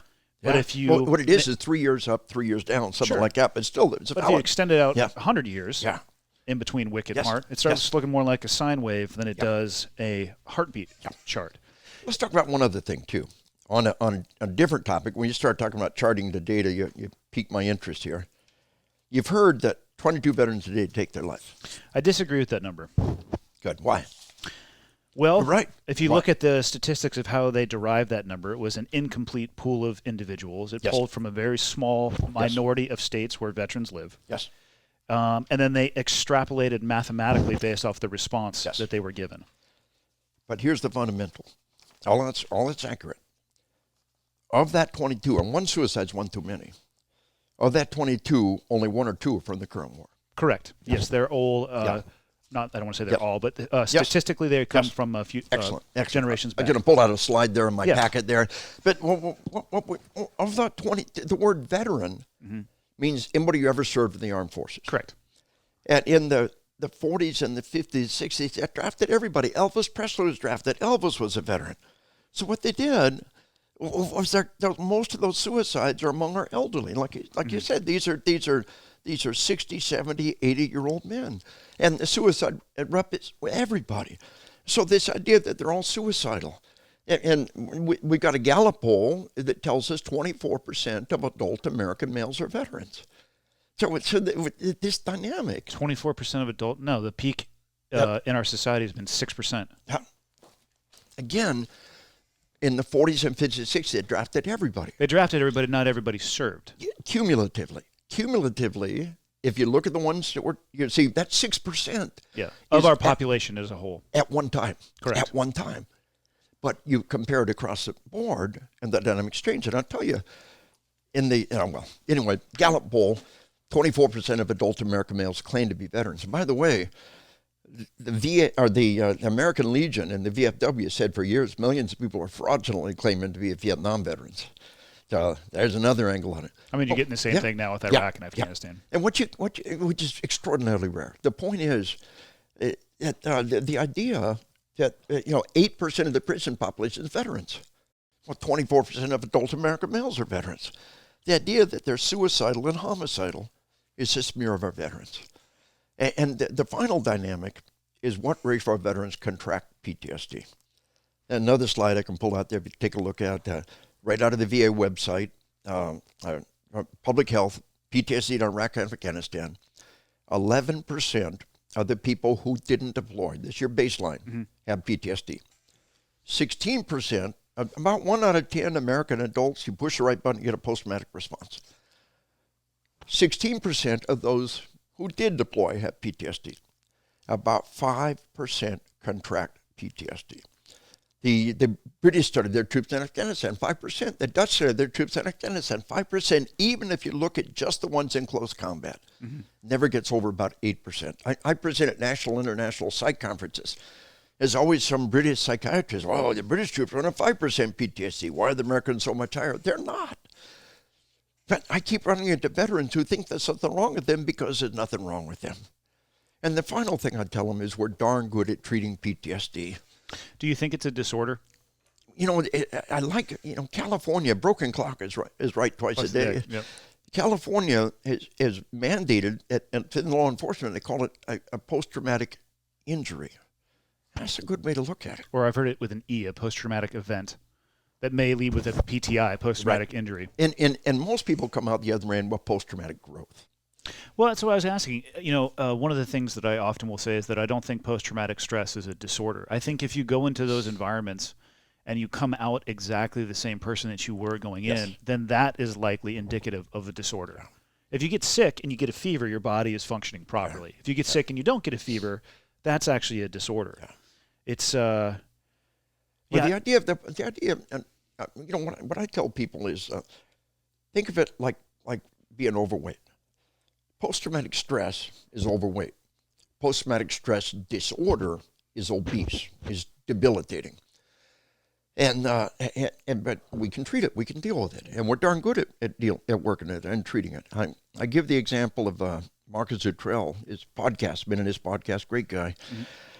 And I got his permission to talk about him. Across all these years, go talk about it. Lone survivor, entire SEAL team wiped out, captured, tortured. And I trained that unit before and after the incident. And Marcus Luttrell's doc told me that he came after that incident as 500 pounds PTSD, totally debilitated.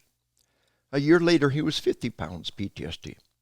Wanted to deploy against this team, and he did, and it was a good thing. I told him at the time, I said, look how far you come in just the last year. I put the idea of measuring it by overweight, right? Your doc tells me you're 500 pounds PTSD, now you're 50 pounds. And have confidence you can come farther. Anytime you show anybody any progress, tell them, look how far you come. Have confidence you can come farther. Today, he tells us he's 100% post-traumatic stress-free and stronger for the experience. If he can, any of us can. That doesn't mean it's easy, but we're darn good at treating PTSD. We get better every day. One of the great smears out there is PTSD is the untreatable disease. No, it's not. Some are harder than others, but we're darn good at treating PTSD. We get better every year. Well, that's why I asked you if you thought it was a disorder, because personally I think it's a natural thing. therefore, by definition, it's not a disorder. It's a natural reaction by your body from being placed in those environments. Yeah. And now, if it's debilitating, they don't need to be dealt with. Correct. But most people come out the Probably other should be dealt with even if it's not debilitating, because it's still going to have, you can have impact without debilitation. Oh, well said, without a doubt.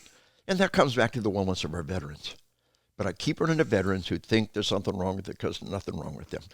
And a new greatest generation coming home. Yeah. You know, World War II, 4 years at the most, the greatest generation, they were truly empowered by the experience. You know, I'm a huge Lord of the Rings geek.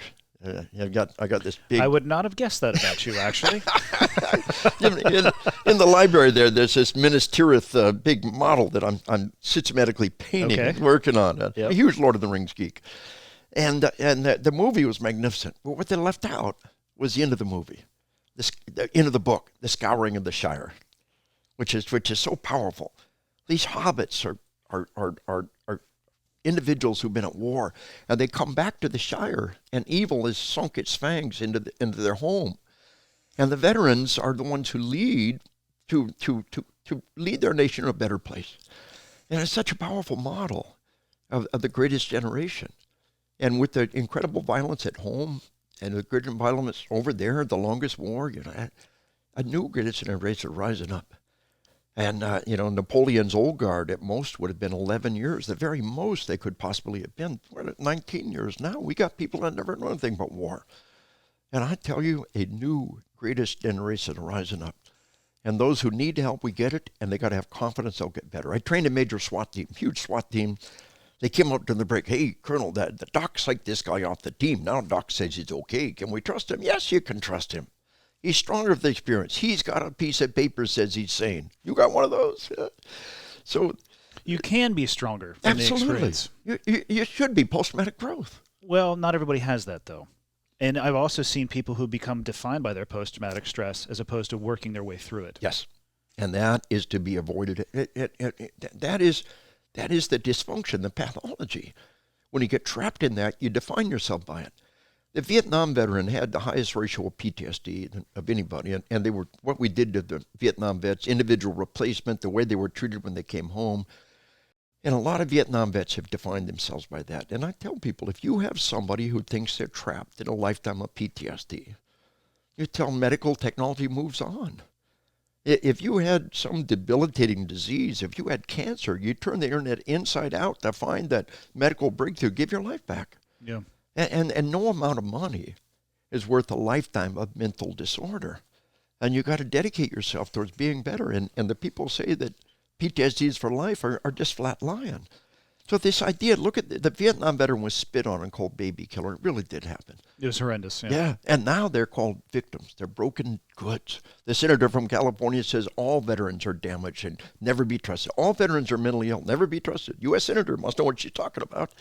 The idea that they're suicidal, homicidal, PTSD-riddled nutcases, that they all have PTSD and can never recover, is one of the most horrendous lies, smears, myth of our time. And we've got to recognize the fact that new greatest generation of rising up is stronger for the experience. And that comes back around to the scouring of the Shire, that the danger here at home.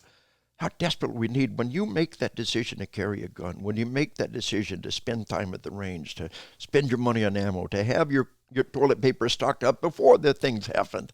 That determination to be a sheepdog, that nobody's doing that for the money.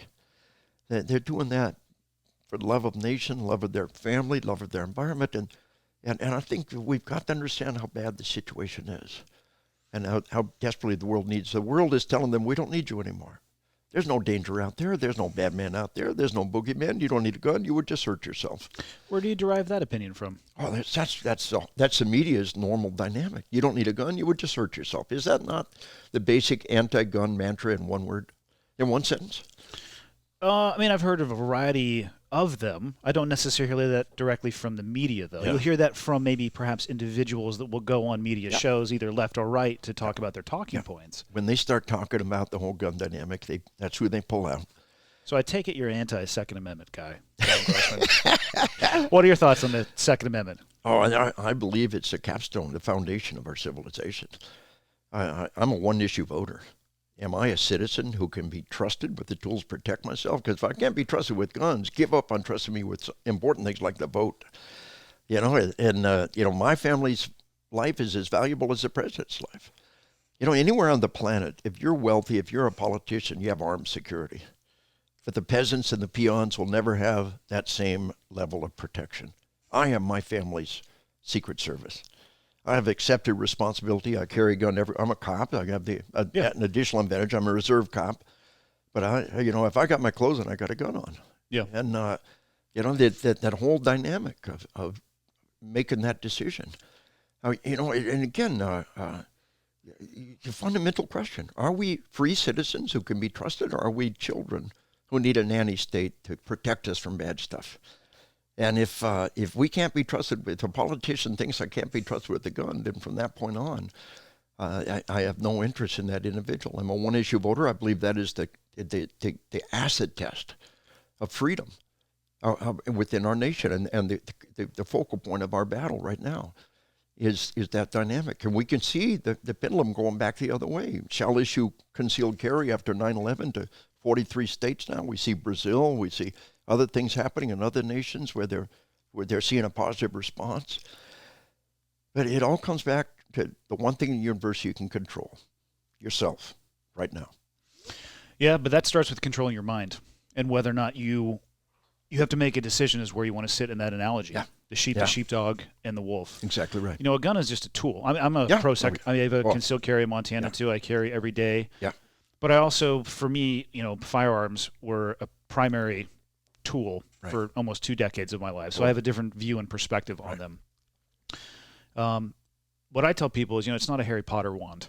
Not that I'm a huge Harry Potter fan. I'm trying to think of a Lord of the Rings analogy for that, but a Gandalf wand, I guess it would be. There you go. Yeah. It requires currency, competency, and training throughout a lifetime. Possession of a gun does not mean that you're going to be safe. It does not mean that your family is protected. Buying a guitar doesn't make you a musician. Right? Correct. Oh. So there's a lot of things. And to me, the most important thing that people can pack is their mind. Yeah. And, there's just a lot to it. Like I said, I'm a pro Second Amendment as well, too. And do you think there are limits on the types of guns people should be able to own? Heavy artillery, nukes. Yeah, we can put it. With the current. How about a 50, like a Modus? Yeah. I've had a 50 cal Who hasn't? bolt gun. I got a bolt gun. I have the best wife on the planet. For my 50th birthday, she gave me a 50 cal. Wasn't a Barrett, it was a Macmillan. Okay, nice. I loved it. Got rid of it a couple years later, Yeah. But, I think our current regulation, as they stand, as the NRA supports it, and I speak at the NRA every year in one of their most successful breakout sessions, I think the current standards that have been established are really a good balancing point. I agree. Yeah. And you can have full automatic weapons. You just have to go through a few hoops. Same as suppressors or SBRs or I think where we're at right now is a good place. Now, where we're at in California, New Jersey, New York, they're not at a good place. And I do a lot of work in California. And county by county, the decisions are made by the county, usually the sheriff. Mm-hmm.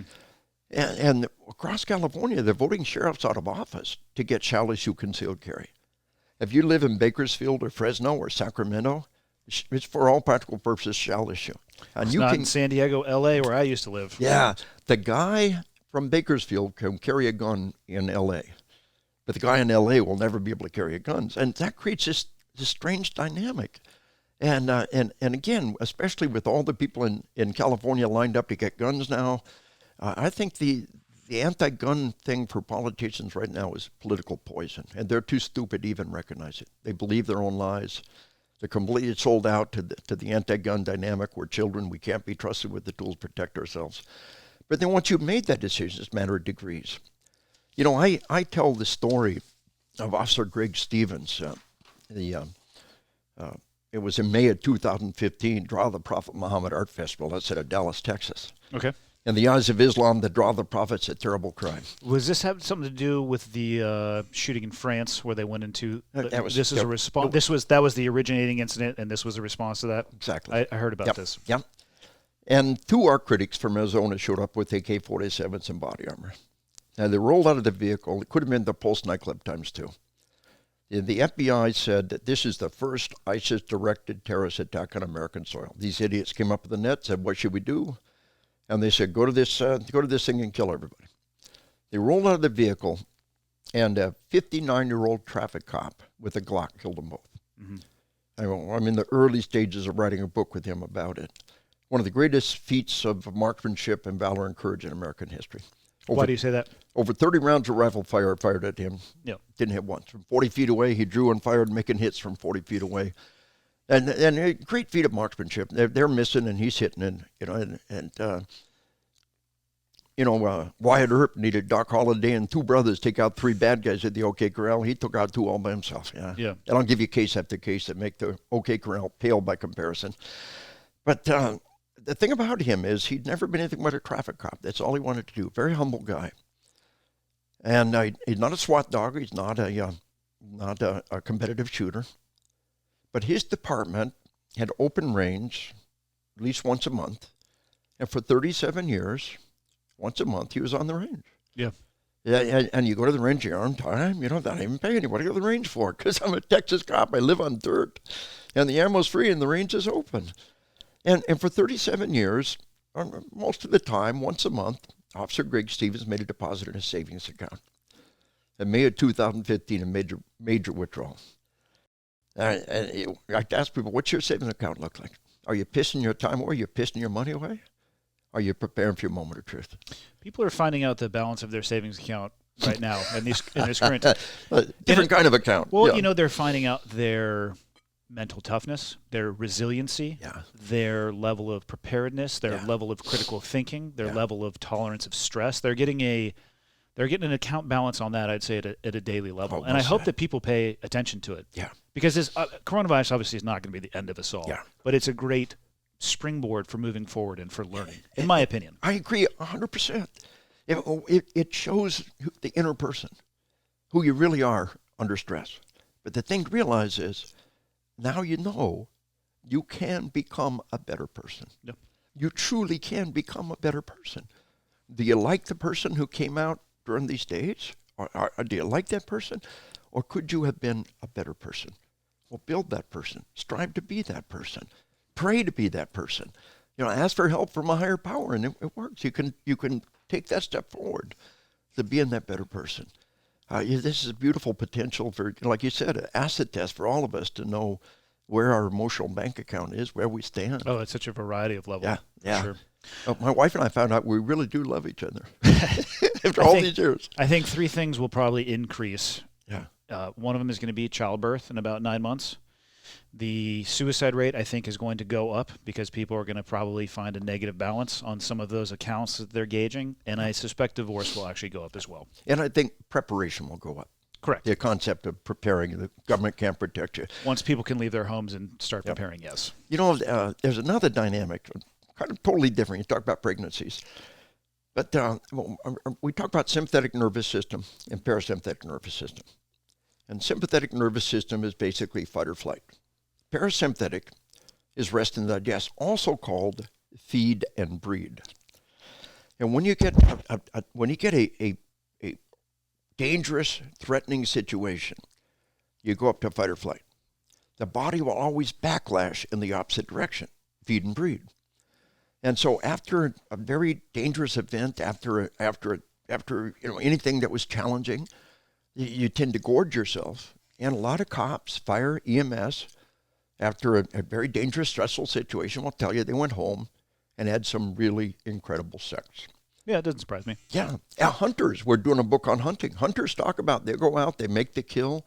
The only activity we can engage in that begins to capture some of the things we see in combat, tunnel vision, auditory exclusion, sometimes slow motion time. Hunting's the only thing that taps into that kind of kit of combat dynamics that we need to be warned about. And hunters talk about, having some pretty intense sex afterwards. Mm-hmm. Both partners are very, and so I tell my cops, and I tell my fire EMS, not a whole lot of perks that come with this job. You find one, relax and enjoy it. It really does scare people. It really does. Here I am in this life and death event, and now this is happening. It's okay. It's natural. You know? Yeah, it doesn't surprise me. I've heard similar people talk about similar experiences, life and death experiences, but had nothing to do with a combat environment, whether it be a skydiving accident that almost took their life or a car wreck, something that threw their mortality in their face, and the like you'd say, the parasympathetic backlash that came from that as well. And on a psychological standpoint, striving for life in the face of death, not just feed and breed, not just biological, but also at some cognitive level, to strive for life in the face of death. It's a very beautiful thing in many ways, and it scares people. All the things happen in combat, and that's where my book on combat comes in. It's worth mentioning to audience. My first book came out in 1995, 500,000 copies sold, translated into 8 languages. But the truth is that I thought what was at the heart of combat was killing. And we had Vietnam vets all around us when I came in 74, and they wouldn't talk about combat. I thought the great taboo was killing. I wrote the book on killing, and it's been very successful. Mm-hmm. But I got out of the Army in 97, and I started training law enforcement. And I realized for those who fully prepare themselves, killing's just not that big a deal. And I talk about that path and on killing for those who prepared themselves. What's really important is tunnel vision, auditory exclusion, slow motion time, memory gaps and memory distortions, to be warned about the things that happen in the event, and the training tools that make that possible. And that's all in on combat. Mm-hmm. And it's really been a great honor, issued in the DA Academy, issued in the Marshall Academy, Marine Corps Commandant's required reading, and even maybe more importantly, to be warned about the things happen after the incident and re-experience in the event. A gunshot goes off, your heart starts pounding. That is not PTSD. It's normal. Yeah. PTSD is when you re-experience the event, it scares the daylights out of you, and you try to not think about it. You will literally drive yourself crazy trying to not think about it. Got to separate the memory from the emotions. So let me give you a couple of tools that just cutting-edge dynamics that are coming out. One of the ways to pull yourself from fight or flight to feed and breed is a swig of water. When we see food, we salivate. The opposite of salivation is dry mouth. And a lot of people, they're in combat to get dry mouth. Well, the act of taking a swig of water is a natural way to get somebody to breathe. My breathing, I teach the breathing on combat, and I've got case studies that I organize by topic from all the case studies and all the emails, and the breathing is the biggest folder by far. People using the breathing in all kinds of events to regain control. Just a couple of weeks ago, I got an email from an Army vet who'd been in Afghanistan, little bit of baggage, trying to shake it off. He's up doing some mountain climbing, he's really pushing his envelope, doing great things. But he's at a base camp up on a mountain on a glacier. He gets up at night, and he's disoriented. And he didn't know where he was, didn't know what he's doing. He starts wandering around, and he says, I heard your voice say, breathe in through the nose, 2, 3, 4, hold 2, 3, 4, out through the lips, 2, 3, 4. He said, I used the breathing and regained control and realized they're just like 2 steps away from walking off a cliff. So all the crazy times of breathing, but you don't always have a bottle of water. You can always stop and breathe. Mm-hmm. But it appears that the water is even better than breathing. It sends a deer's being chased by a wolf. You stop and get a drink, you're really thirsty. Get a drink, I'm being chased by a wolf. So what happens is people talk about what happened, and every time they start to become emotional, they take a big swig of water. Some may be familiar with CISM, Critical Incident Stress Management, Critical Incident Debriefings. I teach at their academy most years at their annual conference. And we're adding now that everybody sits around with a bottle of water or a cup of coffee, as the case may be. And every time they become emotional, they stop and take a swig of water. And from the very beginning, separate the memory from the emotions. A friend of mine is one of our nation's leading therapists for the feds, for law enforcement. And she told me, she said 14 years of practice, 6 years of college, and that stupid bottle of water is doing more good than anything I've ever done. Now, there's other ways to separate the memory from the emotions, EMDR, but take it a step further now. And this is kind of cutting-edge stuff. Whenever somebody's upset, a swig of water, very powerful, regain control. I taught one of our spec ops units, and my host there was a master sergeant, and his wife was an emergency room psychiatrist. And she told him something sweeping through the ER worldwide. You got a crackhead or a meth head turn up the emergency room, They grab a bag of M&Ms, rip it over, shove the guy's face. Would you like some M&Ms? And completely defuse the situation. He said, I'm your typical guy. I just blew it off. Yeah, sure. Yeah, touchy-feely, goofy stuff. This kind of guy carries a gun off duty, kind of guy you want to. He said 2 different times, off duty with my wife, I thought I was going to have to draw my gun and fight for our lives. Both times, my wife reaches in her purse, grabs a bag of M&Ms, rips it over, shoves the guy's face. Would you like some M&Ms? And completely diffuses the situation. He said, it's one thing when a pretty girl does it. Still not sure it worked for me. It's good to have plan B back here. The power, and to get a step further. You know, I'm out here every day in the constant interactive feedback loop with people in the front lines. It's one of the great honors of my life. Be able to talk to people about the life and death events every day. And so cop comes up, and he's brought his partner with him to vouch for the story. Such a wild story. Brings his partner to vouch for the story. Got a naked guy in the front yard, screaming or shouting and throwing stuff. Naked guys usually mean there's something wrong. And very often, what you're looking at is excited delirium. And the reason they're naked, the excited delirium, they're capable of great feats of strength. Their body goes in overdrive. They truly are running a fever. They're hot. That's why they take their clothes off. They're hot. If you have a naked guy die on you, I tell them, you have the docs get a body temp. That guy's running a temp. Something happened and you didn't do it. Was this excited delirium? We don't know. Parents on the porch, don't shoot our kid, don't shoot our kid. And when you get an excited delirium, again, you're totally irrational. And again, the face is white, vasoconstriction, all of this stuff is happening to this guy. And the 2 cops look at each other, what are we going to do with this guy? What do we do? And ketamine, by the way, the docs are giving him a shot of ketamine, very, very, very useful. But he said, I happen to have a Snickers bar in my hand. I thought, what the hell? He said, hey, buddy, want a Snickers bar? Huh? I moved over, got in front of him. You want a Snickers bar? Huh? Would you like a Snickers bar? Yeah. Oh, follow me to the room, I'll give it to you. Let him run the room, gave a Snickers bar, walked away. Was it excited delirium? Would it work again? We don't know. But this dynamic of pulling people from fight or flight to rest and digest. The power of food, the swig of water to pull us down. The docs use EMDR, eye movement desensitization reprogramming, and I think it's very important. The midbrain is chasing a visual stimulus, and the forebrain is able to think about it. I talked about the human brain laid on top of the dog brain. The puppy's chasing a ball in the front yard, and you can talk about it for the first time without those emotions coming along for the ride. But all of that is in on-combat. That's the dynamic of all the stuff that we really need. On-killing's academic. For those who prepare themselves, it's not that big a deal.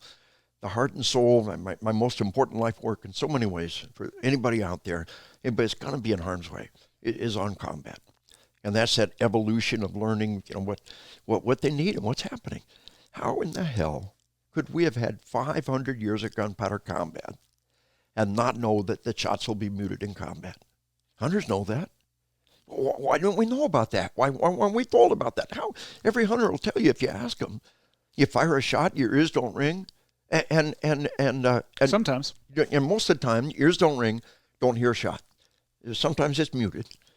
There is, and the times that are the exception of that rule are very interesting. You know, cops talk about, hunters, cops, they talk about, I shoot a deer, never hear it, my ears don't ring. By the way, the ear is still being hammered. The shutout's in the nerve. Wear hearing protection when you hunt. Be a deaf old geese like this, pain in the butt, right? Yep. But a cop was a hunter. He said, you know what, I went to put a slug in, a deer been hit by a vehicle, and, was dying in pain on the roadside, go to put a shotgun slug in his head, and I heard the shot and my ears were ringing. What's the difference between those two? One is hunting, the other is slaughter. And it's tapping into different biological dynamics. So those exceptions to that auditory exclusion are fascinating. But how in the world could we have had 500 stinking years of gunpowder combat and nobody ever told us the basic things? Tunnel vision. Bad guys have tunnel vision too. Lateral movement can take you right off their radar screen. So all of these things can apply, and getting that word out. I call this the warrior renaissance. How broadly do they apply, would you say? For what percentage of people would you say are going to experience those things? Oh, we got the data on page 55, and it's a chart. There's one base piece of data. The crazy thing about these is that half of all people had memory gaps. And so we know the data is flawed. So the ones that recognize it is real. But the ones who didn't recognize it, it could be happening, we don't know. So the ones who see it, we're pretty solid at that. The ones who report it, but the number could be higher in this case. But what we have is we had 85% had an auditory exclusion. 16% had intensified sounds. And even old Bucksard in Arkansas, that adds up to 101%. I've seen several cases where both happens, and it always went like this. They're caught by surprise in an ambush. Boom, boom, boom. Shots overwhelming. Start shooting back, and the shots get muted. And what happens is the body focuses intensely on the sense it needs most for survival. When you start shooting back, the eyes dial in and the ears dial out. The only exception to that was a cop who was in a gunfight. He was on a front porch, elevated front porch, and he was shot off the porch and landed beside the porch in a depressed area, pitch black, and so the shots were muted. He falls underneath there, and the shots are suddenly overwhelming because he's no longer in the fight. He's sitting there in darkness. The only sensory data coming in is the ears, and they're overwhelming. Tunnel vision. Again, bad guys have tunnel vision too. Throw something, sidestep, and charge them. You can make these things work. Scanning breaks tunnel vision. Autopilot. 3 out of 5 were doing something without conscious thought. You don't rise to the challenge, you sink the level of your training. We got slow motion time. About 65% were conscious of it. It absolutely blows people's mind. I have had hundreds of people tell me they can see the bullet in combat. It's not like the Matrix where it crawls past, but like airsoft or paintball, slow if you attract your eyes, and I believe them. On several occasions, they were able to walk up and point where the bullet hit. No way they could have done that if they weren't tracked with their eyes like they said they were. And here's a couple of key ones. Half of all trained seasoned cops had memory gaps. 2016 was the single worst year-over-year increase in cops murdered. But we also had bad guys going to the cop's house to murder the family. But Mama Bear protecting her cubs can be one of the most dangerous things on the planet. Now, the cop's wife killed this guy, and she told me, she said, I had no problem with killing this guy and come to threaten my family. And women, generally, when women use violence, I think they're maybe less, at least within the law enforcement community, less likely to have a pathological response because they have a very protective dynamics going on. So she said, no problem killing this guy. But I heard the audio recording of my 911 call. I heard my voice on that call, and to this day, I have no memory making that call. She said it was driving me crazy. And then somebody gave me a book and said, look, it's in the book, it's normal. And she was fine. Psychologists call it normalizing. It's entirely too trivial a term for something so powerful. Just knowing that this is normal, she was fine. I was able to set it aside and move on. But if half are having memory gaps, how much of these memory distortions are not being captured? And 22%, 1 out of 5, remembered something that did not happen. Memory distortions. It was early in the war. One of our Tier 1 Spec Ops medics came up to me, it's their first combat tour, and said, why do the wounded hallucinate so much? They talk about remembered things, imagined things that didn't happen.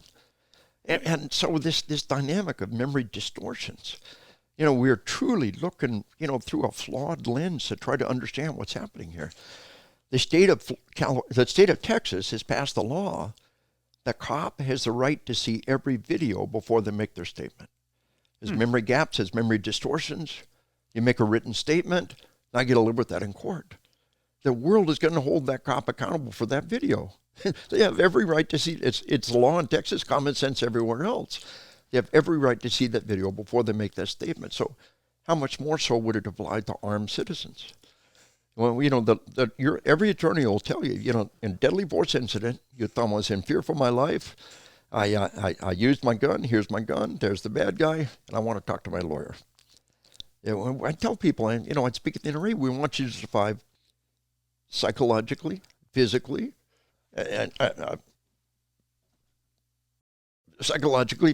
spiritually, and legally.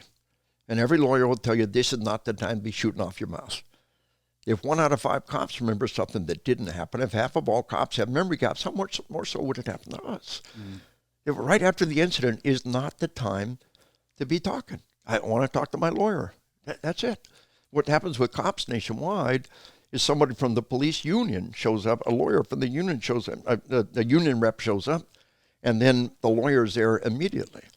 And we also have the peer support guy, which is a beautiful thing. The whole peer support program, we've got somebody who's previously been in a deadly force incident, will show up, say, hey man, I've been here before. I can't talk about the incident. I talk about how your body's responding, what's happening. I'll be here with you throughout the process. So again, if cops need all of that, how much more so does the average citizen faced with a life and death event need? And why in the world we had 500 years of gunpowder combat and never known this stuff? So this is that warrior renaissance, this explosion of knowledge. Why do you think we never knew that over that 500-year period? Here's why, and I believe with all my heart, because we're getting pushed so hard. You know what? Shame on us. We've been at war for 19 years. We ain't learned nothing. And shame on us. Our cops are in such tragic, violent events every day that we ain't learned nothing. Most of this stuff that has been captured from the law enforcement community. And as things get worse and worse, they get better and better or they die. Mm-hmm. And so this evolution, every year cops get better prepared, better trained, better aware. And we've been forced to look at something we never had to before. War lasts a couple of years, we're done, we move on. But now, we got a forever war, and we got incredible acts of violence in our society, and we got cops who are in gunfights. In the 1970s, 98% of cops that tell you, never pulled my gun out of my holster at a life and death event. Today, almost no cop can tell you that. And most, though, don't ever fire their weapon in the line of duty. Yeah. They might remove their weapon from the holster, but I think the statistic is under 6% of officers will actually fire their weapon. Absolutely correct. But for those who would even pull the gun out of the holster in a life and death event. So just recognize the fact that in these violent times, shame on us, we ain't learned nothing. And we're getting pushed so hard. Again, my dad became a cop in 1963. No academy. Wyatt Earp didn't go to no stinking academy. It wasn't until the 1970s most cops started going to an academy. They gave him a gun and a badge. He'd been an MP previously, so he had some military background. They gave him a gun and a badge. He walked with an experienced officer for a couple of weeks, and that was it. That was all he got. What would you say to somebody who experienced none of those symptoms? Yeah. From auditory exclusion to tunnel vision to slowing of time to memory gaps to memory distortion. Yeah. It's the statistics dynamics would say that some people are not going to have those things. They're all a matter of degrees. Mm-hmm. And some people don't remember them. And some people have what I call the wolf pack response. They don't have tunnel vision, they have awareness. They have a heightened level of awareness. When the charging lion is a heat-seeking fur missile, right? He's got tunnel vision, he's got his prey. That's all there is in the world. But the wolf pack attacks as a team. Their survival demands to be aware of all the people around them. And so, although the shots might be muted to varying degrees, their ears aren't ringing, they're not overwhelmed by it, but they hear the shots, they're aware of what's going on, they don't have tunnel vision.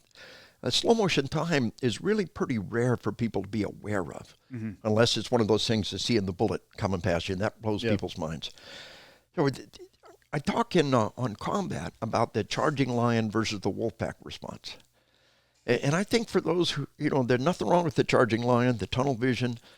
I think for those who achieve higher levels of performance, I think that wolf pack response represents a higher level of training and readiness, awareness. I've tried to ask people questions to understand why they would respond with that wolf pack response. And to a certain degree, contact sports, martial arts is partially explained, but not always. Mm-hmm. Just some people respond differently. Some are the tunnel vision, the charging lion, and some are the wolf pack. And then some are the prey that simply run and that's a sad thing all by itself too. Yeah, I would say there's some danger to being the charging lion for sure. I mean, the tunnel vision, loss of situational awareness, it can lead to some very significant issues, especially if you're a part of a team. Yep. And that's where more elite units with intense training and the greatest revolution on the battlefield since gunpowder is our force-in-force type engagements. We talk about the simunitions, a brand name. There's many brands. Airsoft and paintball can bring you halfway home for a fraction of the price. It started at paintball. I mean, before simunition, they literally were using paintball. Yep. And these force-on-force engagements with real owies. Cops got to face firefighters had to face real burning owie fire in the training. You can't train a firefighter for a lifetime. with flickering lights, a fan, and some red tissue paper. That's true. And you can't train somebody who's going to carry a gun by shooting, paper targets all the time. So these force-on-force engagements seem to have value, but go back to Jiu-Jitsu, the martial art of the firearm. Over 20 real-world experiences. In Jiu-Jitsu, you're moving, there's a lot of stress, you're shooting for belt, you shoot a lot, but it's all on paper. Mm-hmm. One round off paper, and you failed your test. One round off target. Yep. It's all one round off target, you failed. So the Jiu-Jitsu practitioners appear to be doing well without that force-on-force engagements, but within my dynamic within that community, I tell them, be sure you push that envelope with paintball, with airsoft. Can you use airsoft? Be sure you wear eye protection, but push that envelope with this force-on-force engagements. And most of those who are seeking that, they're all are using that to varying degrees. My kids grew up, and I had a guy on a podcast ask me, he said, all right, we're trapped in our house with my kids. My kids do PT with me every day. We do this and that. But how can I train them some tactical skills? I say, well, not video games now. When the video games, in healthy play, whenever somebody gets hurt, the play stops. Bang, bang, I got you. No, you didn't. Mm-hmm. Smack with your cap gun, it leaves a mark. He cries. Everybody tries to convince him not to tell mom. Yeah, basketball game, a football game, somebody gets hurt, the play stops. The fans go silent. In the video game, you blow your playmates' heads off and explosions of blood. Do you get in trouble? As a play stop, you get points. Pathological play, dysfunctional play. But Nerf guns, dart guns, that's a good thing. I told them Walmart's still open. Go buy Nerf guns and dart guns. My kids and now my grandkids grow up with dart guns and Nerf guns everywhere. And they quickly learned, don't point a gun at grab within arm's reach. Take it away from you every time. Action, reaction drill, disarm drill. They quickly learned to stay an arm's reach away. When I was younger, I was really heavy in the martial arts. I could kick it out of their hand every single time. Dart gun, Nerf gun, they never had a chance within foot's reach. I can't do that so much now. But what great lessons to learn with Nerf guns and dart guns and airsoft. And push that envelope. When somebody gets hurt, the play stops. That's healthy play. So teach your kids to slice the pie with Nerf guns and dart guns. The martial arts. None of these school killers were in the martial arts. None of these school killers are in varsity sports. None of them were shooters. The video game industry holds up the one kid in Springfield, Oregon, who was a blue belt. He dabbled for a couple of months and dropped out. The only one that even tried the martial arts. They hold him up as an exception. One of the kids in the Jonesboro massacre, his parents had taken him out shooting a few times. That's all he had. With those tiny exceptions. These school killers are not hunters. They're not shooters. They're not in martial arts. Something about reality dynamics inoculates them and empowers them with healthy lessons that should come away from interaction. Don't let your kids sit down and play violent video games all day long. I like Civilization. I like SimCity. I like a lot of the games. But I like the more slow-paced, long-lasting, and people say, I use a game at the end of the day to wind myself down. You are not winded down. Track your heart rate and see what happened. You were ramped back up. You got an adrenaline dump at the end of the day. So how do you explain all the people and the kids, young men and women who play those violent video games but then never act out upon that? Yeah. When I was a kid, I never wore my seatbelt. Every kid I know never wore. And we're all fine. Well, cars used to not come with seatbelts. That's right. Well, when in the early days, they didn't even come out of the line with seatbelts. I was a kid, born in 56, during the 60s and the mid-60s when we were traveling everywhere with 5 kids in the back of a station wagon. Mm-hmm. The cars had seatbelts. We used them. It wasn't the law, right? Came the law, boom, we did it. But not every kid with a seatbelt unbuckled died. A lot of ones that died had the seatbelt unbuckled. Not every kid that plays these games becomes a killer. Mm-hmm. Every single one of these school killers played these games. This is the new factor. These crimes, multiple homicide committed by children in the school, have never happened in human history, and now they're everywhere. Do they have a record of how much they played those games? Because, again, correlation and causation are two very different things. Varying degrees. Because also one thing that we haven't talked about is the mental health of those kids and the prescription medications that the vast majority of the school shooters are also on. Absolutely untrue. A myth, an urban myth. The school shooters are taking medications? Absolutely untrue. Okay. Only one that we know of was actually prescribed antidepressants. It was one of the Columbine killers. He said in a journal I had to stop the drug to build my rage. A doc who did a study of 19 of the school killers said 2, maybe 3 were prescribed any kind of prescription drugs. In one case, God himself couldn't get access to the medical records. How are people claiming to know that? How are they claiming to know that? It's an urban myth. We'd like to blame it on the meds. The truth is that the meds appear to be more of a safeguard, statistically speaking, as far as the one or two. And again, the Columbine killer said in his journal, I got to stop the drug to build my rage. He knew he had to stop the med to be able to commit his massacre. So the dynamic that we keep coming back to, the one factor that's new that never happened before. Remember, in healthy play, someone gets hurt, the play stops.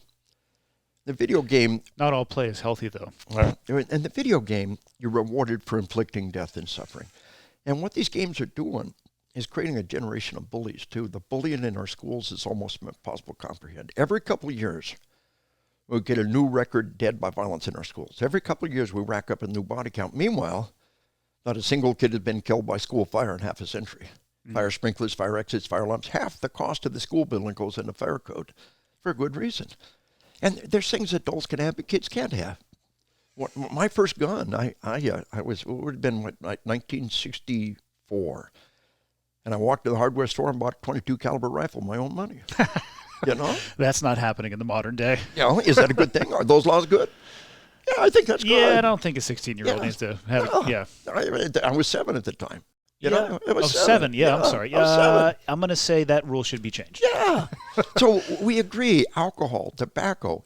We had automobiles for 50 years before some genius said, kids shouldn't be driving these things. And so alcohol, tobacco, firearms, pornography, drugs, sex, there's all kinds of things adults can do but kids can't. And so the state of California overwhelmingly passed a law. Home of Hollywood, home of Silicon Valley, overwhelmingly passed a law to regulate children's access to violent video games. Governor Schwarzenegger signed the law. He said, I make violent movies. I protect my kids from those movies, especially the video games. My mom didn't buckle the kids up until it was the law. Came the law, boom, it got done. And so the video game industry challenged them all the way up to the Supreme Court. And the Supreme Court decisions in the book.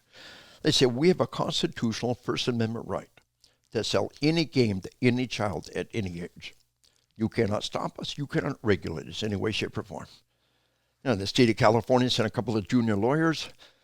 Now, you got to understand how much money the video game industry has. I get it. The Call of Duty franchise alone is multi-billion-dollar. Yeah. One game, Grand Theft Auto 5, one of the records, year it came out, made more money than the entire global music industry.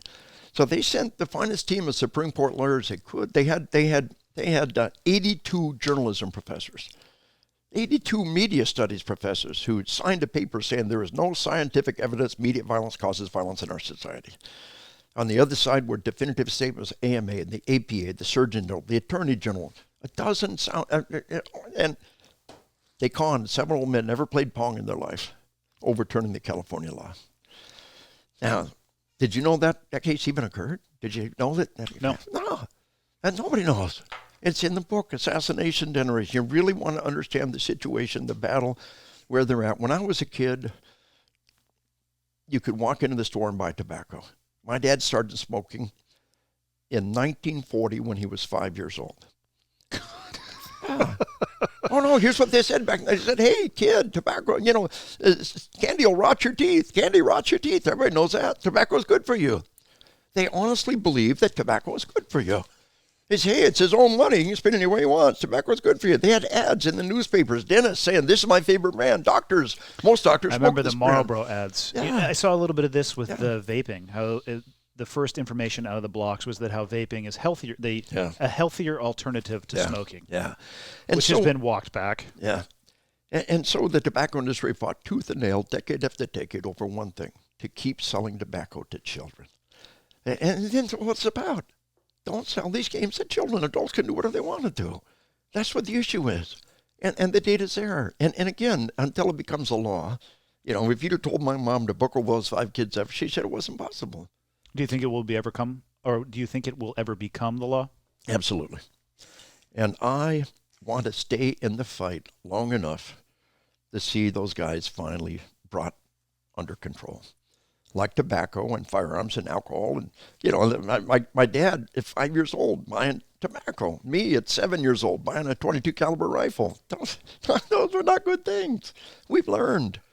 You know, how many kids bought a rifle themselves and they did something stupid with it? More than 1 million. But we still agree kids shouldn't be able to walk in the hardware store at 7 years old and buy a rifle. And so there are safeguards that we can put in place. We on the one hand, I think we should give the adults all the freedom we can as far as gun rights and other things within the limits that we currently have that we can kind of agree on. But with children, that's where we need to draw the line.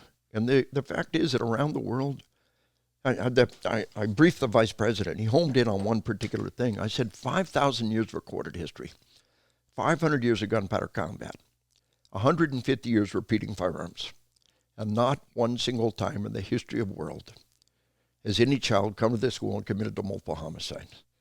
Until 1970, double homicide in Canada. Then a double homicide in the 70s in San Diego by a juvenile in the school. One in San Diego, one in Canada. Then the 80s, one in Finland, one in America. And then in the 90s, they just began to explode. The guns are not new. What is the new factor? And again, we're catching these kids. They'll tell you, you don't hear about the ones where we caught the kid with the gun. We caught the kid with the hit list. Occasionally you do. It's a blur, but it doesn't lead the newspaper. Yeah. And so it's actually, I believe today the Columbine killers would have been caught 3 times over. The ones who slip through the net are very, very few, and yet nonetheless still they do.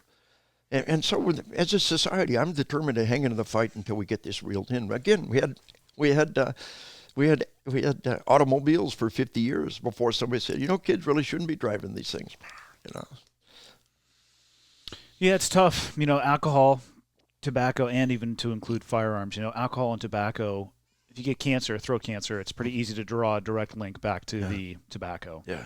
You get intoxicated, you blow a 0.3 but, and wrap your car around a telephone pole. It's pretty easy. The link between tobacco and cancer has never truly been proven. And they never took a controlled set of people and had them smoke, and another controlled, randomly selected set of people to have them smoke, and tracked them for 6 years and saw which ones died of heart disease or cancer. The true scientific research has never been done. And yet the reality is that eventually the correlational data becomes so great, nobody can deny it. Yeah, maybe we'll have to wait until that point. Maybe coming, yeah. I worry a lot. Obviously, I think there is an influence there for sure, and there's a level of conditioning, but I think there's so many other things going on in society. All those things have always been there. Yeah. Broken families. Not the connectivity, not the connectiveness that the kids have, and what can tie into the sleep deprivation. Yeah. Not the inability. I went home from high school or whatever grade that you were in, and say you had an arch enemy on a playground, which has happened to us all. Yeah. They're not waiting for you at your house. They're not in your pocket 24/7, still chipping away at you. That's so well said. There's a lot of different changes in society. A lot of the things have been there, but the access and interaction is drastically changing. And the very survival of our civilization demands that we come to terms with this stuff and use it effectively. One of the things, when we talk about school safety, another whole topic that I teach on, is banning cell phones in the school. And when they do that, and they need to do that, the kids go into withdrawal. They are truly having withdrawal symptoms. But what happens is they're playing these games, and the games, they have games that pop up periodically, and if you don't do it, then you die. Oh yeah, there's a reward for keeping you constantly involved. Yeah, and the games and the pornography and the text messaging, and then when there's an emergency in the school, 50 terrified parents will beat the first ambulance to the school because every kid text messages mommy and daddy, and then about 5 minutes later, the cell tower shuts down. Because 1,000 kids are trying to call 1,000 parents are trying to call 1,000 kids. And very often we count on cell phones as backup commo across the board for these kind of operations. So they're horrendously destructive to education. They're horrendously harmful in a life and death event. And nationwide, and Silicon Valley is leading the way. They got a thing called Yonder, Y-O-N-D-R. Just Google Yonder, and a couple of neat videos about how they're working on PBS. But you walk in the school, you put your cell phone in a pouch, and they seal it shut. They do them at comedy shows, too. So people can't sit there and either film or interact. Yes. And it's amazing what happens. And so at the end of the day, by the way, safety point, single point of entry, single point of exit. The Parkland schoolmaster, why was the back door unlocked? 20 years later, they can't even keep the stinking doors locked. Well, if you look at Parkland, too, I mean, that was what, building 13 of 17? It was, I mean, that's no perimeter around the school. It was challenging. It was. So the bottom line is that we live and learn. We get a little better. One step at a time. Our civilization has got to say this stuff is not for children. How does how does the removal of the cell phones increase the school security? You were going down a train of thought there. Well, what happens is during the day the kids can't get access to their cell phone. At the end of the day, they unseal the phone, they get their phone back, they walk out, and it's demonstrated itself to be enormously valuable. One of the good programs out there is ScreenStrong.com. It's ScreenStrong.com. The lady running that is coming from a medical perspective on addiction. And it is true video game addiction and cell phone addiction. And she's taken it from a straight-up medical model. And it's really valuable. It really is a cell phone addiction. It really is a video game addiction. And the dynamic, she's got 3 pretty good little books that help parents. They're available on Amazon. They're just, will your teen survive college? You know, and so many teenagers go to college and they play games all night long. And they self-destruct. And can your teen survive without a cell phone? Yes, they can. And we want to limit. Well, we all did before cell phones Isn't that amazing? came around. Yeah. So this whole dynamic of this electronic bombardment of our children and this thing, again, like automobiles, like tobacco, we're going to come out the other end if we can hang around long enough. How does it tie to school safety, though? Well, it's as far as the cell phones. Yeah, you're talking about restricting the cell phones would enhance or increase school safety and security. Yeah. Number one, you don't have 20 terrified parents beating the first ambulance. And it's not overwhelming the cellular towers. Okay. Check. That's the key thing. Okay. Key dynamic there. And it also reduces the bullying. And the kids will tell you, we talk to each other during cafeteria, you know, that dynamic that you will do something with a cell phone you never do face-to-face. All that goes away, at least during the school day. And so that healthy dynamics, the reduction in bullying across the board are good stuff. But I think future generations will look at us and say that we're insane. That, you know, like you can't believe my dad at 5 buying tobacco, you know, and saying, hey. That one blows my mind. Candy rots your teeth. You know, you can't believe me, you know, at 7 buying a .22 caliber rifle. Those things blow our minds. And I think giving our kids cell phones and having our kids play these games, future generations it'll blow their minds. I think that's the natural course of our species, though. To digest a piece of technology. And evolve, and then look back at the previous generation and go, how did you guys do it? If it doesn't kill us on the way, because our entire society is at risk there.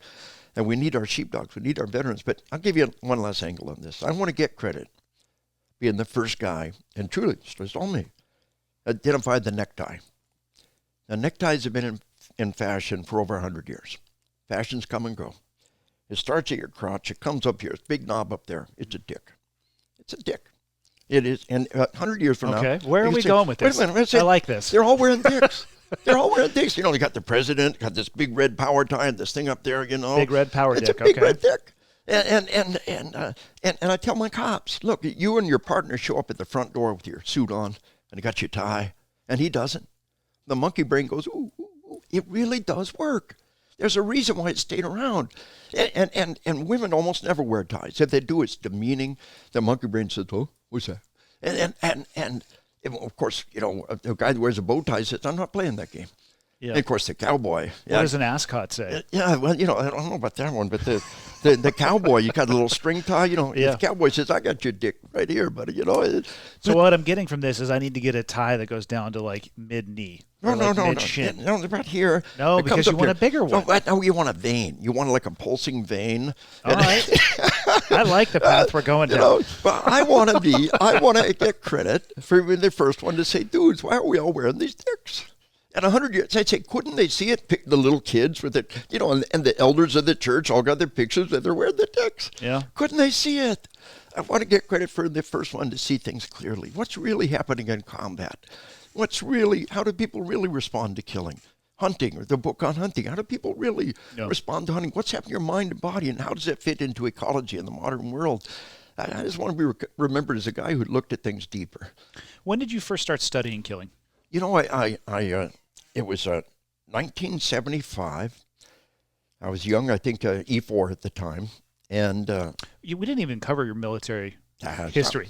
No big thing. Give me the Reader's Digest. Why'd you decide to join, and just walk me quickly through 4 years enlisted, 82nd Airborne Division. I wanted to be an elite unit. I wanted to be a paratrooper.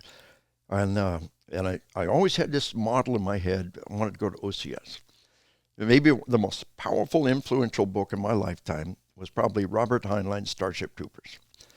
Back in those days, a group of military officers, half of them hadn't read it, and the other half are shoving it down their throats. And it's just a great little story about a young warrior who comes to an elite unit, and then the natural evolution is to become an officer and grow wiser in it. And so I at night school, I wrapped up a 2-year degree, mostly tested out. All that CLEP and testing stuff has gone away now, but I was able to use it to the max. I've always been good with tests. And but I took a night school psych class, and the teacher said, write a paper about some aspect of psychology that applies in your life. Now, I did my very first college paper was about how pop-up targets is a form of operant conditioning, with reward schedule. When later, 20 years later, I'm teaching at West Point, and they use military marksmanship training as an almost perfect example of B.F. Skinner operant conditioning. So, it started then. I wanted to know what's going on, how's it working. I went to OCS, Ranger School, infantry, 7th Infantry, or started the 9th ID, and the platoon leader in battalion S3 or S1, and then 7th ID division staff in Fort Ord, California, and then company command. It went real well. Had a real good time. Selected to go to the West Point, taught at West Point, got a degree en route. Selected to go to the British Staff College. That was a good deal. As a young major, instead of going to Leavenworth, Kansas a year, got to go to England a year. That was a good deal. That is an upgrade. Yeah, definitely. And hard competition. But I finished off British Staff College, and Clinton was president. The Cold War was over. And I just wanted to have fun. I just wanted to go do things that were fun. And I wanted to get out from under the flagpole. And I decided I'm going to run an ROTC unit. And Arkansas State University was available. I thought that'll do. And I showed up, and we had about 20 cadets. And I left 4 years later with 400 cadets. It was kind of fun. And we were drawn from this pool. We did paintball, and we did other things that were electives. We had great opportunity. I grew my unit. We had if you could volunteer to teach at the school, and your kid gets free tuition. Oh, interesting. Yeah, so I had all of these reservists and retirees teaching military tactics with paintball, and it was one of the PE electives. We had people coming in doing paintball, but we taught them bounding Overwatch, and then we taught them leadership and movement, and they were eating it up, and we want more of this stuff. And so we that was a pool of people that we grew our OTC program from, doing a lot of neat things. But then again, the Cold War was over. Clinton was president, 97, and the Army offered a couple of good jobs. My wife and I asked ourselves the question, because I was already doing these presentations and training. My first book was out. How can we best use the gifts we've been given to touch the most lives, to do the most good? When you looked at it that way, it was a no-brainer. Yeah, it's not in the military. Yeah. When did you really, though, dive into your research on the aspects of killing? Because it started with On Killing, obviously. It started with that first psychology class in 19... Did the passion just build from there after that first essay on the pop-up plates? Yeah, and again, every young soldier in that circumstance, you come from a wartime environment, but for those that there's no war going on, my war was a Cold War, and for those that there's no war going on, understanding what it's going to be like is really a great motivation, a great demand, but they wouldn't tell us. So here I am going to graduate school. I'm a young Army Ranger, a captain, and I walk into the VFW in uniform and conduct interviews and surveys, and they would talk to me. They would tell me things that if some friend asks how your sex life is going, you blow them off. If Masters and Johnson in a scholarly environment does a survey, odds are pretty good you might talk to them and give them the info. And that's what happened. I was like the only person given this incredible privilege to ask about this taboo topic. And the first book on killing came out again, and In English alone, over 500,000 copies sold, but it took 20 years to do that. But like I said, I evolved further in understanding that On Combat's really what it's all about. And then the whole media violence thing in On Killing, really the expansion of that was Assassination Generation. And then the book coming out just in May is On Spiritual Combat, and On Hunting is right behind it. Yeah. We got another book that is at the publisher, probably be out within a year. A Marine lieutenant colonel contacted me, and he ran a Predator squadron. It was whacking bad guys with Predators and Hellfires. You know, you think about that. We're whacking them with Hellfire missiles, the fires of hell. We make a religious statement. If they whack them, we didn't even get it. They get it. They're mad. They want payback. So he said, look, why don't we do a book on killing remotely and study the whole dynamic of using, you know, what's happening to them. I said, man, that's a great idea, but you got to do your homework. Do your surveys, collect your interviews, do your lit review, do all the stuff I did for On Killing. And he did it. The guy was brilliant. Wayne Phelps is his name, Lieutenant Colonel Marine, retired. And we came out to my agent, and I got like tiny ownership on this one. It's Wayne doing the work. And it was his idea in the first place. And I've got a great literary agent, one of the top dogs in Manhattan, right from the beginning, dear friend of many, many years. He said, this is the kind of book I got into the business for. Turned around and sold it right away. It will be the definitive book. I think they'll probably end up changing the title. On Killing Remotely is what we're carrying, the next step On Killing. But here's somebody who said, look, here's a topic we need to dig into. I said, man, here's the way to do it. And he did it. And so we're just looking deeper. What is happening in the hearts and minds of these people who are whacking these bad guys? What impact does it have on them?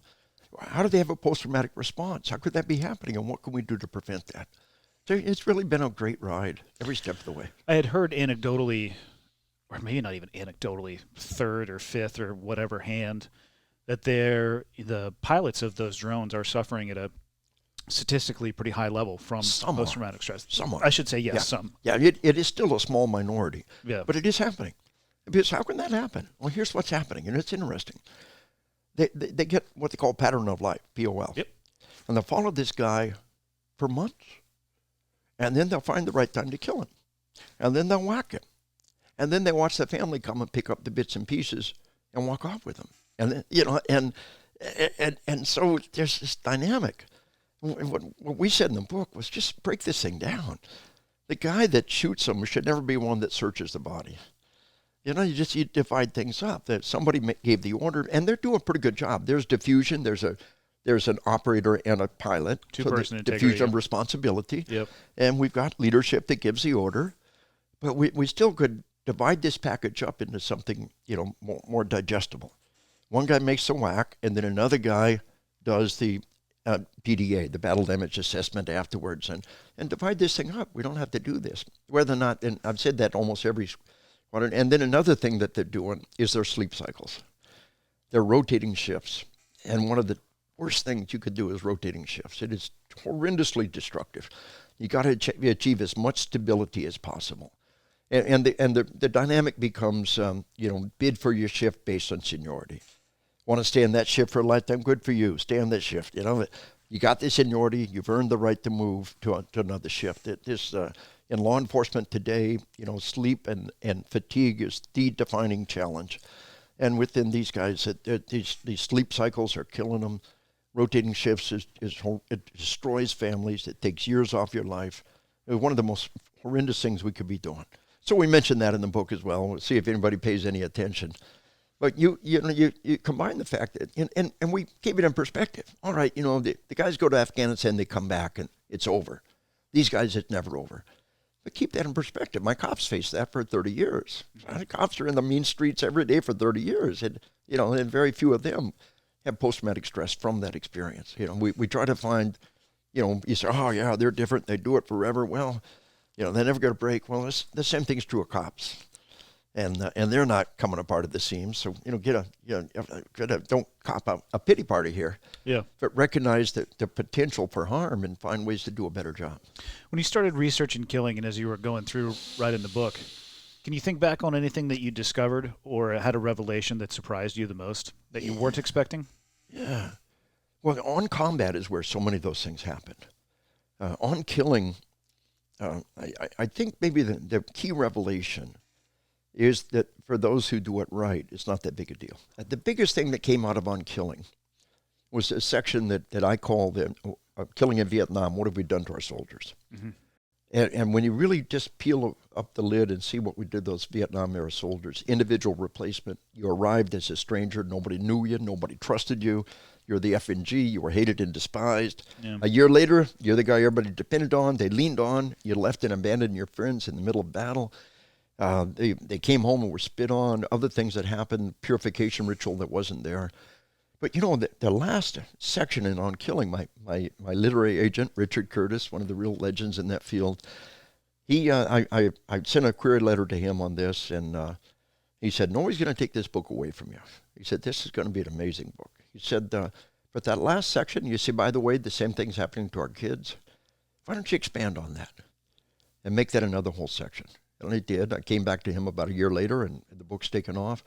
But that was really the critical dynamic. Understanding it's really hard to point the camera back at yourselves. So yeah, I let my kids do this. I let my kids do that. I did all of this. Yeah. You know, my oldest boy, my brother and I were babysitting, and we wanted to see a movie. So we took him with, I think it was about 5 at the time. And of course he's what is he? He's 43 now, yeah. But we went to the movie called The Thing, about this creature in the Arctic is eating all these people. And he was howling with fear. He was under the seat, howling with fear. I said, come on, it's just a movie. It's just child abuse, you know? It was, yeah. It was, and I didn't know. I didn't know what I was doing. Now with my grandkids, we can do a better job. I mean, that was really, and a lady wrote a book called Mommy, I'm Scared. And Joanne Cantor, pretty neat little book, and she was college students on the most fearful thing that happened in their life, and she thought it'd be like, you know, bit by a dog or chased by a bully or, you know, almost without fail, it was some movie. At that point in time, Jaws. Jaws terrified them all. Jaws has terrified every single person who's ever been in the water. Yes, and so today, sharks are an endangered species. The proof of manhood is go kill a shark. Be very careful what we teach our children to hate and fear. We taught a generation to hate and fear sharks, and today sharks are an endangered species, and a right of manhood is go out and kill a shark and put his jaws up on the wall, you know? So the dynamics of what we're doing to our kids at a young age, we've got to wrap our mind around that. That same thing, you know, be very careful what we teach our children to hate and fear, be true of having them in the back of their mind, constantly thinking about the murder rate. Yeah. And, you know, like I said, you said a few times where you think the situation is very dire. Shouldn't we be very cautious with teaching our children that as well? Well, you know, and again, it's a really great point. When we talk about crime rates, that's sterile data that isn't impacting the children. When they see it could impact the children. The parents' behavior and the way that their parents act certainly impacts the children. Yeah, carrying a gun. You know, you and I both carry a gun. Do our children live in fear? No, but I've also demystified guns to my children, and I've educated them and I've taught them. And anytime, you know, one of the first things that I did with my kids when it came to firearms, I said, hey, if you're ever curious, just ask me. I will always give you access to one, but it'll be under supervision. And we sit there every time and we talk, okay, how do you treat a gun? You know, let's treat it like a loaded. You know, we go through all of the things. What do you do if you find a gun and there's no adults around? Like all that stuff. So there's no, it was a very slow and incremental. Yeah. We got a sequel to the Sheepdog Kids book. I didn't pull out a copy. I should have had one to wave around. It's called Why Mommy Carries a Gun. That if anybody in the family, mom or dad's going to carry a gun, here's what we want the kid to know. You know, find a gun, stop, don't touch, get an adult. And 4 universal gun safety laws. Had to memorize these before I handle a gun. Famous sheepdogs throughout history with case studies. And it's a pretty neat little book. And that's one of the things that we talk about. And that foundation that every kid needs to know. And we put it in a book, Why Mommy Carries a Gun. And we thought surely New York Times would run some editorial attacking the book. Nah, they know the right thing to do is just give a book no oxygen. Never. You know, this book, Assassination Generation, major publisher, major release, major topic, 1 review in online magazines, all there ever was. You know, New York Times bestseller, Glenn Beck, no reviews, period, ever. They don't know the right answer. Give it no oxygen. Ignore it. And so that dynamic moves on. As a civilization, We learned to do a better job. We realized these things were doing terrible things we're giving our children. There's all the difference in the world between reading about it or hearing about it and seeing it. And, you see a snake, snake, and you jump. You don't say, good snake, bad snake. You see a snake, it bypasses the logical brain and goes straight into the emotional brain. And it's a hardwired dynamic in most people. So if you hear about snakes and read about snakes, it's not that big a deal, but when you see them on screen attacking people, then we're building that fear. We're doing far more harm. We live a life of readiness. We're aware of the danger. That's all. Some people are. It's all intellectual. When we inflict these movies on our children, they think that's reality. They see an endless supply of blood and death and horror on the movies and think that's reality. Don't they see that on the news as well? No, not nowadays, not nearly as much. To a degree, I would say that they actually do, because the news doesn't lead with good stories. Yeah. People forget that the news organizations are, they're designed to sell ad breaks. If it bleeds, it leads, right? Well, and they're on the same rating schedule as The Big Bang Theory or The Cosby Show or Fill in the Blank, whatever your favorite sitcom from whatever time. So they're rewarded based off of viewership. Yeah. And if it bleeds, it does lead. And if your TV's on in the room, or if your parents are there and they're obsessed with this, I guess the point I'm getting to is I think it's also dangerous to live in fear. Yeah. What the TV does, the news, and I think you're wrong there, they never show the dead and mangled bodies. They never show to a degree, people, They never show people in the process of dying. They never show the true Except horror. for 9/11. Yeah, a good point. And with that major exception, you never really see that dynamic. But it's not to live in your life in fear. It's to live your life in readiness. When I put this, that's to me is the key. There's a difference between fear and preparation, and preparation can stave the fear off because you realize there's no need for fear to exist. Yes, that's it. I wrote in on killing about atrocity, a section. We made a decent book in a lot of places on killing and atrocity. And I was interviewed by a lady quite a while back, and I quoted the rape of Nanking, what the Japanese did in Nanking, horrendous butchery, slaughter, mass murder. I quoted a couple other books, and there had been 3 suicides recently among authors. And the lady who wrote the rape of Nanking killed herself, and 2 people who wrote very powerful, in-depth research on the Nazi slaughters, and they killed themselves. Really? And she said, did that affect you like it affected them? I said, no, because I'm a sheepdog.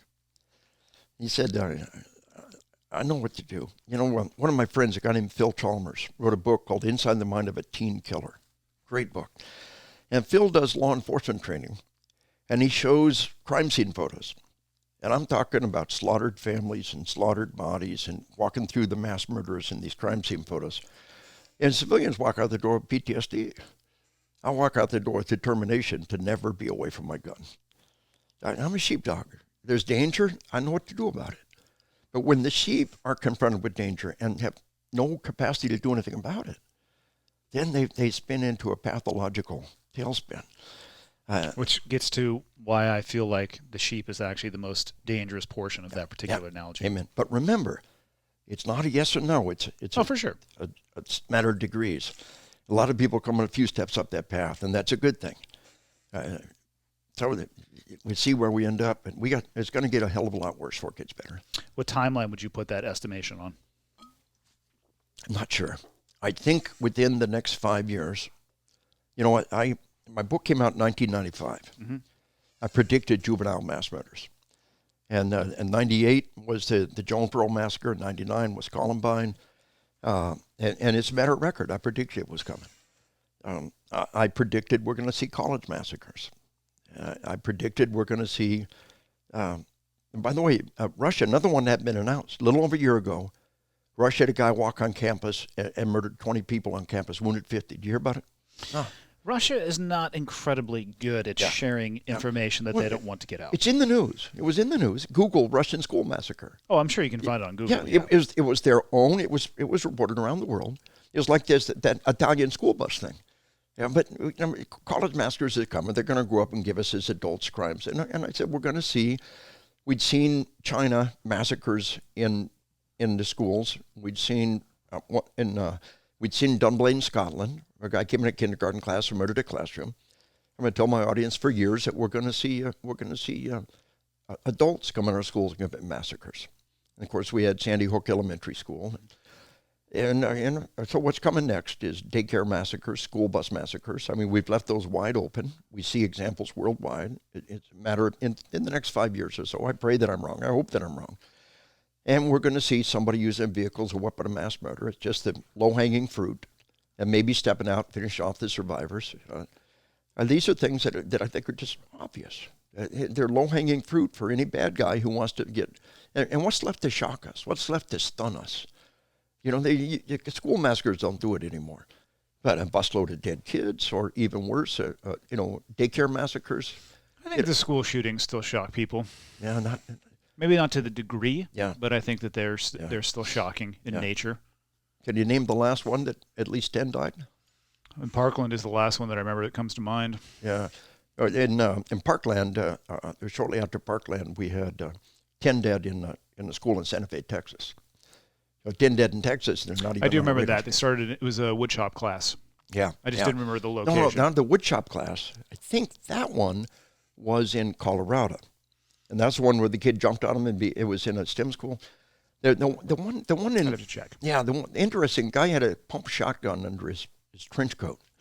You know, one of the things is a dress code as a safety measure for many reasons. But the point is that those things, you're not getting the cover of Time magazine. The Columbine killers were on the cover of Time magazine twice. You know, how many juveniles? I didn't know that, actually. Yeah, how many? It's an interesting choice. Yeah. How many juveniles ever made the cover of Time magazine twice? Everybody knows the Columbine killers. Everyone knows their fame. How do you get that same level of fame? And the only thing that's left is daycare massacres, school bus massacres. So part of the dynamic is this whole business of turning the killers into celebrities. New Zealand had that mosque massacre. Remember the mosque massacre in New Zealand? The Prime Minister of New Zealand said, "We will never say this man's name. We will never show his picture." Finally, somebody gets it. That's punishment. Make them nobody. Make them nothing. I don't think they're doing it for fame, though, and I'm by no means an expert. I mean, that might be something ancillary that they're going for, but it's certainly not their primary goal. Well, this guy, you remember the massacre on the island of Norway? No. 69 dead in a youth camp on the island of Norway. This guy was a white supremacist. This guy was a neo-Nazi white supremacist. Got an island in Norway and murdered 69 people. It was the single worst solo gun massacre in human history in Norway. When was this? I can dig it out for you later. Just Google Norway. Is it in the past 10 years or farther back than that? A little bit further. Okay. Further back than that. Okay. But the guy, he was a neo-Nazi, and he made a statement, and he was in court making a statement, and his manifesto became famous. And I could say his name, but I refuse to ever say their names. Yep, that's fair. And this guy committing the massacre in New Zealand was a student of this guy committed the massacre. He's going to do the same thing in New Zealand. Going to commit this mass murder. He's got his manifesto. He's got to be famous. His whole neo-Nazi anarchist political dynamic is going to be forward. You remember the beginning of World War I, an anarchist killing the Grand Duke. What anarchist? Why'd he kill him? It's all about the old anarchist dynamic and making everybody know it and getting in the newspapers and getting fame and the spotlight on our beliefs. And so this really was what was going on in that Norway massacre, and they did it in the papers year after year, time after time. His face, his stories, and they had to live with it. This guy had slaughtered their children, and he's in the news every day. And New Zealand said, "We're not going to play that game." This guy's trying to do the same thing the guy in Norway said. "We're not going to play his game. We'll never say his name. We'll never show his picture." And I think the fame is a critical part of the equation out there.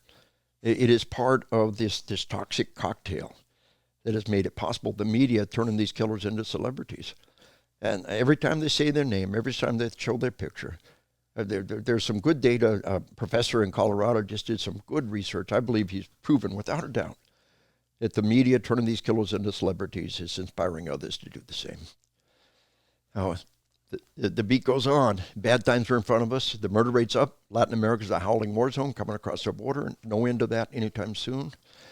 Again, we can deny that it's happening. We can hold the body count down with medical technology, but the underlying dynamic gets worse and worse year over year. And the world needs our sheepdogs. The world needs people who are prepared. There is no value in denial. Denial kills us twice. It kills us once physically. You don't have the tools, you don't have the skills, and you die like any other sheep. Denial kills us twice psychologically.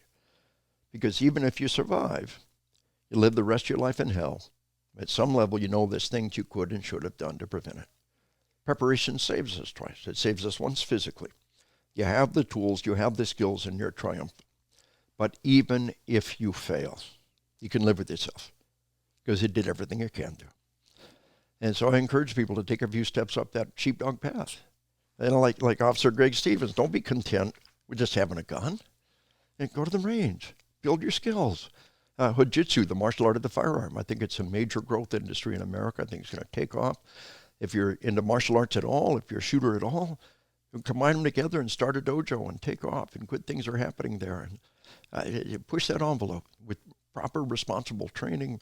Raise your kids in the right way. Train them and develop those skills. And there's only one thing in the universe we can control. It's ourselves. I agree. And so do everything that you can do to build a better world for your family, for your loved ones, for your children, because we love them. If we love our nation, if we love our way of life, if we love our kids, we love our grandkids, we will be determined, number one, to protect them. They have the tools and the skills to protect them. Number two, to build a better world for them. I can't think of a better ending than that. Well, works for me. Thank you for the 2 hours and 50 minutes. My pleasure, brother. My honor. I have so